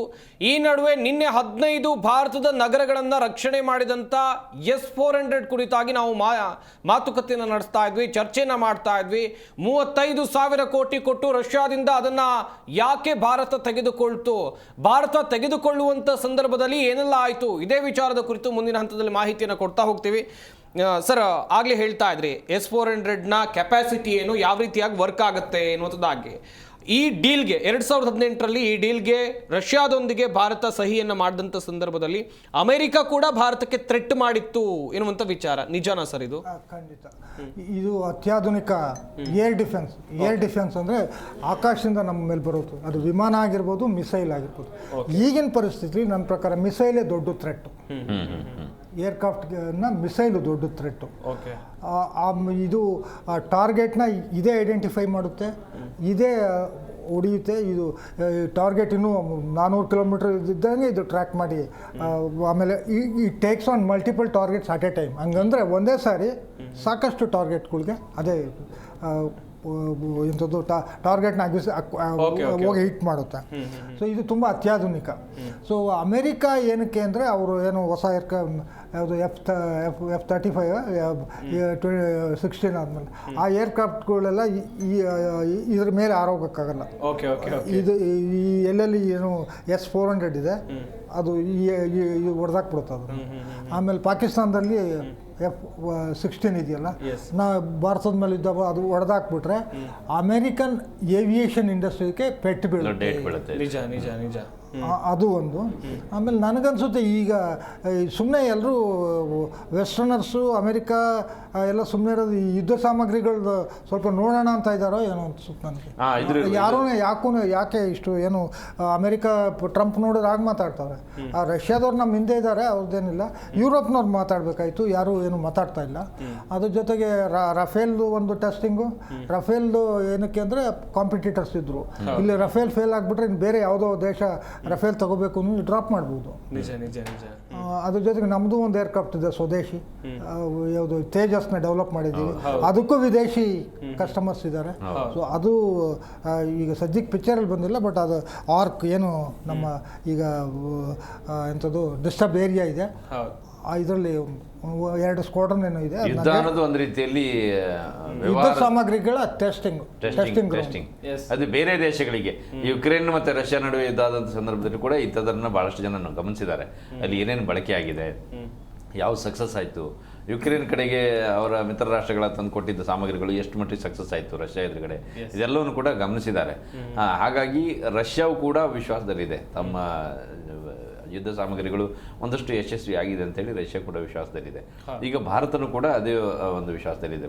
ಟೆಸ್ಟಿಂಗ್ ಮಾಡಿ ಖರೀದಿ ಮಾಡೋದ್ರ ಜೊತೆಗೆ ಈಗ ಉಪಯೋಗಿಸ್ತಾ ಇರುವಾಗಲೂ ಸಹಿತ ಇವರಿಗೆ ಒಂದು ಧೈರ್ಯ ಬರೋ ರೀತಿಯಲ್ಲಿ ಇದು ಇಲ್ಲ, ನಾವು ಅಂದ್ಕೊಂಡಾಗೆ ಚೆನ್ನಾಗೇ ಇದೆ ಅಂತೇಳಿ ಅಂದ್ಕೊಳ್ಳೋ ಹಾಗೆ ಸದ್ಯದ ಪರಿಸ್ಥಿತಿಯಲ್ಲಿ ನಾವು ಟಾರ್ಗೆಟ್ ಮಾಡಿದ ಪ್ಲೇಸಿಗೆ ರೀಚ್ ಆಗುವಾಗ ಎಲ್ಲಿಯೂ ಕೂಡ ಸಮಸ್ಯೆ ಆಗಿಲ್ಲ. ಭಯೋತ್ಪಾದನಾ ನೆಲೆಯನ್ನೇ ಟಾರ್ಗೆಟ್ ಮಾಡಿ ಹೊಡೆಯುವಂಥ ಸಂದರ್ಭದಲ್ಲೂ ಸಮಸ್ಯೆ ಆಗಿಲ್ಲ. ಇದೆಲ್ಲವನ್ನು ಕೂಡ ಎದುರಾಳಿಗಳನ್ನು ಕಣ್ತಪ್ಪಿಸಿ ಹೊಡಿಲಿಕ್ಕೆ ನಮ್ಮ ಹತ್ರ ಸಾಮರ್ಥ್ಯ ಹೆಚ್ಚಾಗಿದೆ ಅಂದಾಗ ವಿಶ್ವಾಸ ಬಂದೇ ಬರುತ್ತೆ. ಇದೆಲ್ಲೂ ಕೂಡ ಬೇರೆ ದೇಶಗಳ ದೃಷ್ಟಿಕೋನದಲ್ಲಿ ನೋಡ್ತಾ ಇರೋದ ರೀತಿನೇ ಬೇರೆನೇ ಇರುತ್ತೆ. ಸರ್, ನೀವು ರಫೇಲ್ ವಿಚಾರವಾಗಿ ಹೇಳ್ತಾ ಇದ್ರಿ ಸರ್. ರಫೇಲ್ ಇನ್ನು ರಿಯಲ್ ಟೈಮ್ ಅಲ್ಲಿ ವರ್ಕ್ ಆಗಿಲ್ಲ ಎನ್ನುವಂಥದ್ದಾಗೂ ಕೂಡ ಒಂದಷ್ಟು ಚರ್ಚೆ ಆಗ್ತಾ ಇದೆ. ಈಗಾಗಲೇ ಯುದ್ಧಕ್ಕೆ ಅದನ್ನು ಬಳಸಲಾಗಿಲ್ಲ ಎನ್ನುವಂಥದ್ದಾಗೂ ಕೂಡ ಒಂದಷ್ಟು ಚರ್ಚೆಗಳಾಗ್ತಾ ಇರುವಂಥದ್ದು.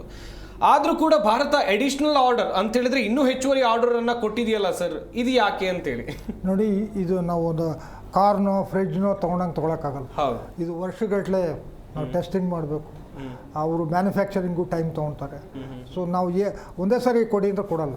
ಸೊ ನಾವು ಫ್ಯೂಚರ್ ಮುಂದಿನ 10 ವರ್ಷ 15 ವರ್ಷದ್ದು ನೋಡಿ ನಮ್ಮ ಯುದ್ಧ ಸಾಮಗ್ರಿಗಳನ್ನ ಇಟ್ಕೊಂಡು ಯುದ್ಧ ಕಾಲೇ ಶಸ್ತ್ರಾಭ್ಯಾಸ ಅನ್ನೋಕ್ಕಾಗಲ್ಲ.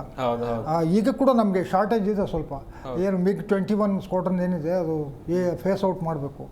ಅದಕ್ಕೆ ಸ್ವಲ್ಪ ಗ್ಯಾಪ್ ಇದೆ. ಏರ್ ಚೀಫ್ ಮಾರ್ಷಲ್ ಹೇಳಿದರು, ಅವರು ನಮಗೆ ತುಂಬ ಗ್ಯಾಪ್ ಇದೆ ಅಂತ ಹೇಳಿದ್ದಾರೆ. ಈಗ MiG-21 ಬಳಸೋ ಸ್ವಲ್ಪ ಕಷ್ಟನೇ ಆಗುತ್ತೆ. Su-30, ಮಿರಾಜ್, ಈಗ ರಫೇಲ್, ಆಮೇಲೆ ನಮ್ಮ ತೇಜಸ್, ಇದೆಲ್ಲ MiG-29 ಪರ್ಪಸ್ ಬೇರೆ ಇರಲಿ. ಸೊ ಇದೆಲ್ಲ ಇದೆ, ನೀವು ಒಂದೇ ಸಾರಿ ರೀಪ್ಲೇಸ್ ಮಾಡೋಕ್ಕಾಗಲ್ಲ. It's a very long circuitous. But ನಮಗೆ ಇದೆಲ್ಲ ರಿಪ್ಲೇಸ್ ಮಾಡ್ತಾ ಅಷ್ಟೊತ್ತಿಗೆ ನಾವೀಗ ಆರ್ಡರ್ ಮಾಡಿದ್ದು ಬರೋಷ್ಟೊತ್ತಿಗೆ ಒಂದು ಜನರೇಷನ್ನೇ ಮುಗಿದೋಗಿರುತ್ತೆ. ಖಂಡಿತ ಬೇಕಾದಷ್ಟು. ಏಕೆ ನಾವು ಒಂದು ಸುಮಾರು ಒಂದು 10 ವರ್ಷ 2000ರಿಂದ 2010ವರೆಗೂ ಏನು ಆರ್ಡರ್ ಮಾಡಿರಲಿಲ್ಲ, 14ವರೆಗೂ ಇರಬೇಕು. ಆ ದುಡ್ಡೇ ಇಲ್ಲ ಅಂದ್ಬಿಟ್ಟು ಅವಾಗ ಯಾವುದನ್ನು ಆರ್ಡರ್ ಮಾಡಿಲ್ಲ. That's why there is a big gap. ಇಡೀ ಪ್ರಪಂಚದಲ್ಲಿ MiG-21 ತುಂಬ ವರ್ಷ ಬಳಸ್ತವ್ರು ನಾವೇನೆ. ರಷ್ಯಾದವ್ರು ಕೂಡ ಮೆಚ್ಕೊಂಡ್ರು ನಮಗೆ. ಅದು ಬಂದಿದ್ದು 60ಸಲ್ಲಿ, 64, 65 ಬಂದಿದ್ದು. ಈಗ 2025 ಎಷ್ಟಾಯಿತು? 65 ವರ್ಷ. ನಾನು ಏರ್ಫೋರ್ಸ್ಗೆ ಹೋದಾಗ ಆಗಲೇ MiG-21 ಆಪರೇಷನಲ್ಲಿತ್ತು. 71 ಅವರಲ್ಲಿ 71 ಅವರಲ್ಲಿ MiG-21 ನ್ಯಾಟು MiG-21 ಎಲ್ಲ ಉಪಯೋಗಿಸೋದು. ಇಲ್ಲಿವರೆಗೂ ನಾವು ಉಪಯೋಗಿಸೋದು. ಯಾವ ದೇಶದ್ದು ನನಗೆ ಗೊತ್ತಿಲ್ಲ, ಬೇರೆ ಇನ್ಯಾವುದೋ ಆಫ್ರಿಕಾದಲ್ಲಿ ಯಾವುದಾದ್ರು ಎಲ್ಲ ಉಪಯೋಗಿಸೋದು ಗೊತ್ತಿಲ್ಲ. ಈಜಿಪ್ಟಲ್ಲೂ ಇತ್ತು MiG-21, ಕೆಲವು ರಷ್ಯಾದವರು ಬೇರೆ ಬೇರೆ ಕಡೆ ಕೊಟ್ಟಿದ್ದರು. ಬಟ್ ನಮ್ಮದು ಸ್ವಲ್ಪ ಕ್ರ್ಯಾಶ್ ಜಾಸ್ತಿ ಆಯಿತು, ಆದರೂ ಅದು ನಮಗೆ ಬ್ಯಾಕ್ ಬೋನ್ ಆಗಿತ್ತು. ಬೇರೆ ವಿಚಾರ ಪ್ರಸ್ತಾಪ ಮಾಡೋದಾದರೆ ಸಂಪತ್ ಅವ್ರು ಮಾತಾಡ್ತಾ ಹೇಳಿದ್ರು, ಅಮೆರಿಕ ಎಲ್ಲ ಸ್ವಲ್ಪ ಹಿಂದೆಲ್ಲ ಥ್ರೆಟ್ ಮಾಡ್ತಿತ್ತು ಅಂತ ನಮಗೆ. ಪಾಕಿಸ್ತಾನದ ಮೇಲೆ ನಾವು ದಂಡೆತ್ತಿ ಹೋಗಬೇಕು ಅಂದರೆ ನೀವು ಅದನ್ನು ಯುದ್ಧ ಸಾಮಗ್ರಿ ಪರ್ಚೇಸ್ ಮಾಡಬಾರ್ದು, ಪಾಕಿಸ್ತಾನದ ಮೇಲೆ ಹೋದರೆ ಅಕ್ಕಿ ಕೊಡಲ್ಲ, ಗೋಧಿ ಕೊಡಲ್ಲ, ಈ ಥರದ್ದೆಲ್ಲ ಹಿಂದೆ ಥ್ರೆಟ್ ಮಾಡ್ತಿತ್ತು ಅಮೆರಿಕ. ಒಂದು ಹಂತದವರೆಗೆ ನಮ್ಮ ದೇಶ ಇದಕ್ಕೆಲ್ಲ ಸ್ವಲ್ಪ ಹಂಚ್ಕೊಂಡಿರುವಂಥ ಪರಿಸ್ಥಿತಿ ಇತ್ತು. ಆದರೆ ಈಗ ಯಾವುದೇ ರಾಷ್ಟ್ರ ಭಾರತವನ್ನು ಥ್ರೆಟ್ ಮಾಡ್ತಾ ಇಲ್ಲ ಅನ್ನೋದು ನಮ್ಗೆ ಸ್ಪಷ್ಟವಾಗಿ ಗೊತ್ತಾಗ್ತಾ ಇದೆ. ಸೊ ಇದು ನಮ್ಮ ಸಾಮರ್ಥ್ಯ ಜಾಸ್ತಿ ಆಗಿದೆ ಅನ್ನೋದಿಲ್ಲ ಸ್ಪಷ್ಟ ಆಗತ್ತಲ್ವ? ನೀವು ತುಂಬ ಒಳ್ಳೆ ಪ್ರಶ್ನೆ ಕೇಳಿದ್ರಿ. ಸೊ ನಾವು 70ರಲ್ಲಿ 50ರಿಂದ ತಗೊಳ್ಳೋದು ಸ್ವಾತಂತ್ರ್ಯ ಬಂದ. ಸೊ ಏನು ದಕ್ಷಿಣ ಏಷ್ಯಾ ಅಂದರೆ ಅಫ್ಘಾನಿಸ್ತಾನ್, ಪಾಕಿಸ್ತಾನ್, ಭಾರತ, ಶ್ರೀಲಂಕಾ, ಭೂಟಾನ್, ಇವು ದಕ್ಷಿಣ ಏಷ್ಯಾ ದೇಶಗಳು. ಇದರಲ್ಲಿ ಈ ದಕ್ಷಿಣ ಏಷ್ಯಾದಲ್ಲಿ ಆಧಿಪತ್ಯನ ಭಾರತ ವಹಿಸಬಾರ್ದು ಅಂತ ಅಮೆರಿಕದ್ದು ಕುಟಿಲ ನೀತಿ ಇದೆ. ಹೌದು. ಅದಕ್ಕೆ ಅವರು ಪಾಕಿಸ್ತಾನದ ಕಾಲದಿಂದ ಬಳಸ್ಕೊಂಡು ಬಂದರು. ಸೊ 65 ವಾರಲ್ಲೂ ಅವ್ರಿಗೆ ಯುದ್ಧ ಸಾಮಗ್ರಿ ಕೊಟ್ಟರು. 71 ವಾರ ನೀವೆಲ್ಲ ಚಿಕ್ಕ ವಯಸ್ಸಿನವರು 71 ವಾರ ಮುಂಚೆ ಅವರು 2 F-16 ಸ್ಕ್ವಾಡ್ರನ್ ಕೊಟ್ಟರು. ಆವಾಗ ಆ್ಯಕ್ಚುಲಿ ಏರ್ಫೋರ್ಸ್ ಇಂಡಿಯನ್ ಏರ್ಫೋರ್ಸ್ಗೆ ತುಂಬ ಭಯನೇ ಆಗಿತ್ತು. ಅದನ್ನು ಕೌಂಟರ್ ಮಾಡೋಕ್ಕೆ ನಮ್ಮ ಹತ್ರ ಏನೂ ಇರಲಿಲ್ಲ ಸ್ವಲ್ಪ ದಿವಸ. ಬಟ್ ಹೇಗೆ ಕೌಂಟರ್ ಮಾಡಿದ್ರೆ ಅವಾಗ ನೆನಪಿದೆ ಸ್ವಲ್ಪ? ಅದು ರಷ್ಯನ್ ಏರ್ಕ್ರಾಫ್ಟ್ ಕೆಲವು ಕೊಟ್ಟರು ತಕ್ಷಣ ಅದು ಕೌಂಟರ್ ಅಂದರೆ ಒಂದು ನೈತಿಕ ಅವ್ರು ಬಂದು ಅಲ್ಲಿ ಏರ್ಕ್ರಾಫ್ಟ್ ಬಂತು ಅಂತ ಅವ್ರೇನು ನಮ್ಮ ಮೇಲೆ ಯುದ್ಧಕ್ಕೆ ಬರಲ್ವಲ್ಲ. But we should keep a strength. ಆ ಡೆಟ್ರೆಂಟ್ ಅಂತೀವಲ್ಲ ಕನ್ನಡದಲ್ಲಿ, ಡೆಟ್ರೆಂಟ್ ಅಂದ್ರೆ ಏನು ಅಂದರೆ ತಡೆಗಟ್ಟೋದು. ನೀವು ಬಲವಾಗಿದ್ದೀರಾ ಅಂದರೆ ಯಾರು ನಿಮ್ಮ ಮೇಲೆ ಬೀಳಲ್ಲ, ವೀಕ್ ಆಗಿದ್ರೆ ನುಗ್ಬಿಡ್ತಾರೆ. ಅದನ್ನು ಇಂಗ್ಲೀಷ್ ಡೆಟ್ರೆಂಟ್ ಅಂತೀವಿ. ಸೊ ನಾವು ಯುದ್ಧದಲ್ಲಿ ಎಲ್ಲ ಸಾಮಗ್ರಿ ಬಳಸ್ಬಿಡ್ತೀವಿ, ಯುದ್ಧ ಮಾಡಿಬಿಡ್ತೀವಿ ಅಂತ ಏನಿಲ್ಲ. ಈಗ ಚೈನಾ ನೋಡಿ, ಅವರು 62ರಲ್ಲಿ ನಮ್ಮಲ್ಲಿ ಯುದ್ಧ ಮಾಡೋದು ಬೇರೆ ಯಾರ ಮೇಲೂ ಮಾಡಿಲ್ಲ. ಬಟ್ ಈ ಯುದ್ಧ ಸನ್ನದ್ಧತೆಯಲ್ಲಿ ಯಾವಾಗಲೂ ನಂಬರ್ 1. ಅಲ್ಲಿ ಟೈವಾನ್ಗೆ ಎದುರಿಸ್ತಾರೆ, ಅಲ್ಲಿ ಸೌತ್ ಎದುರಿಸ್ಕೊಂಡಿದ್ದಾರೆ. ಸಾಮರ್ಥ್ಯ ಏನಿದೆ ಅನ್ನೋದು ಗೊತ್ತಿಲ್ಲ, ಎದುರಿಸ್ಕೊಂಡಿದ್ದಾರೆ. ಅದೇ ಥರ ನಮ್ಮ ಹತ್ರ ಇದೆ. ಇಲ್ಲ ಅವರು ಟೆಕ್ನಾಲಜಿಕಲಿ ಹೈಪರ್ಸೋನಿಕ್ ಇದು ನಾವು ಸೂಪರ್ಸಾನಿಕ್ ನಮ್ಮದು ಇದೆ, ಹೈಪರ್ಸಾನಿಕ್ ಇದು ಮಾಡೋರೆ. ಆಮೇಲೆ ಚಂದ್ರನ್ ಮೇಲೆ because we should not underrate. ಮೂನ್ಗೆ ಹೋಗಿದ್ದಾರೆ ಅದು. ಸೊ ಟೆಕ್ನಾಲಜಿಕಲಿ ಅವರು, ಆಮೇಲೆ ಅವರು ಎನರ್ಜಿ ಸೆಕ್ಟರಲ್ಲಿ ಆ ಸೋಲಾರ್ನ ಉಪಯೋಗಿಸೋದನ್ನ ತುಂಬ ಮುಂದಕ್ಕೆ ಹೋಗಿದ್ದಾರೆ. ಅದು ಅವ್ರ ಬಗ್ಗೆ ಇಷ್ಟು ತಮಾಷೆ ಮಾಡೋಕ್ಕೊಂದೇನು ಅಂದರೆ, ಏನು ಚೈನಾದೇನು ಏನೋ ಪಾರ್ಟ್ಸ್ ಎಲ್ಲ ಬರುತ್ತಿಲ್ಲ, ಅದು ಯೂಸ್ ಆ್ಯಂಡ್ ಥ್ರೋ 6 ತಿಂಗಳು 3 ತಿಂಗಳು ಕೆಟ್ಟೋಗ್ಬಿಡುತ್ತೆ. ಅವರು ಯುರೋಪಲ್ಲೂ ಅಮೆರಿಕಾದಲ್ಲೂ ಆ ಮಾರ್ಕೆಟ್ನಲ್ಲಿ ಹಂಗೆ ಮಾಡೋರಂತೆ. ಅದಕ್ಕೆ ಆಡ್ಕೊತಾರೆ. ಹಾಗನ್ಬಿಟ್ಟು ನಾವು ಅದನ್ನು ಅಷ್ಟು ಕೆಳಮಟ್ಟಕ್ಕೆ ತಂದು ನೋಡಬಾರ್ದು. ಅವರು ಎನರ್ಜಿ ಸೆಕ್ಟ್ರಲ್ಲಿ ಸೋಲಾರು ಅಷ್ಟು ಚೆನ್ನಾಗಿ ಉಪಯೋಗಿಸ್ಕೊತವ್ರೆ, ಚಂದ್ರನಿಗೆ ಹೋಗೋವ್ರೆ, ಆಮೇಲೆ ಹೈಪರ್ಸೋನಿಕ್ ಕಂಡುಹಿಡಿದವ್ರೆ. ಸೊ ಇದೆ ಅಲ್ಲಿ ಟೆಕ್ನಾಲಜಿ. ಅವರು ಯಾರ ಮೇಲೂ ಯುದ್ಧ ಮಾಡೋಕ್ಕೆ ಹೋಗಿಲ್ಲ. ಅವರು ಇದರಿಂದಾಗಿ ಅವ್ರದ್ದು ಆರ್ಥಿಕವಾಗಿ ಅವ್ರು ತುಂಬ ಮೇಲಕ್ಕೆ ಬಂದರು. 80s ನಮ್ಮದು ಅವ್ರದ್ದು ಆರ್ಥಿಕ ಸ್ಥಿತಿ ಒಂದೇ ಇದ್ದಿದ್ದು. ಈಗ ಅವ್ರು ನಮ್ಮಿಂದ ಎಷ್ಟು ನಮ್ಮನ್ನು ಬಿಟ್ಟು ಮುಂದಕ್ಕೆ ಹೋಗ್ಬಿಟ್ರು. ನಾವು ಈ ರೀತಿ ಪಾಕಿಸ್ತಾನ ಜೊತೆ ಹೊಡೆದಾಡ್ಕೊಂಡಿದ್ರೆ ಎಲ್ಲಿ ನಾವು ಅಂದರೆ ಅದೇ ನಮಗೆ ಥ್ರೆಟ್ ಕೊಟ್ಕೊಂಡು ನಮ್ಮನ್ನು ಹೆದರಿಸ್ಕೊಂಡು ಯುದ್ಧ ಮಾಡಬೇಡಿ ಅಂತ ಹೇಳೋದು, ಅವರಿಂದ ಬರುವಂಥ ದಾಳಿಯನ್ನು ಎದುರಿಸ್ಕೊಳ್ಳೋದು ಇದೇ ಆಗ್ತಾ ಇತ್ತು ನಮ್ಗೆ. ಚೈನಾ ಇದು ಪಾಕಿಸ್ತಾನ ಅರ್ಲಿ 60s ಬರೀ ನಾವು ಭಾರತ ಎದುರಿಸ್ತೀವಿ ಅಂತ ಅವರು ಇದು ಅಮೇರಿಕಾಯಿಂದ, ಚೀನಾಯಿಂದ, ಸೌದಿ ಅರೇಬಿಯಾದಿಂದ ಹೆಲ್ಪ್ ತೊಗೊಂಡು ಸರ್ಕಾರ ದೇಶ ನಡೆಸ್ತಾಯಿದ್ರು. ಈ 3 ದೇಶಗಳು ಅವ್ರಿಗೆ ಕಂಟಿನ್ಯೂಸ್ ಆಗಿ ಬೆಂಬಲ ಕೊಟ್ಟು ಮೆಟೀರಿಯಲ್ಲು ಕೊಡ್ತಾಯಿದ್ರು. ಅದು ಬರ್ತಾ ಅವರು ಪೂರ್ತಿ ಭಯೋತ್ಪಾದಕರ ನೆಲೆ ಆದಮೇಲೆ ಎಲ್ಲರೂ ನಿಲ್ಲಿಸ್ತಾ ಬಂತು. ಅಮೆರಿಕ ಆಲ್ಮೋಸ್ಟ್ ನಿಲ್ಲಿಸ್ಬಿಡ್ತು. ಸೌದಿ ಅರೇಬಿಯಾನು ಇವ್ರಿಗೇನು ಗೌರವನೇ ಕೊಡೋಲ್ಲ, ನೀವು ಬಿಕಾರಿಗಳು ಅನ್ನೋ ರೀತಿಗೆ ಬಂದ್ಬಿಡ್ತು.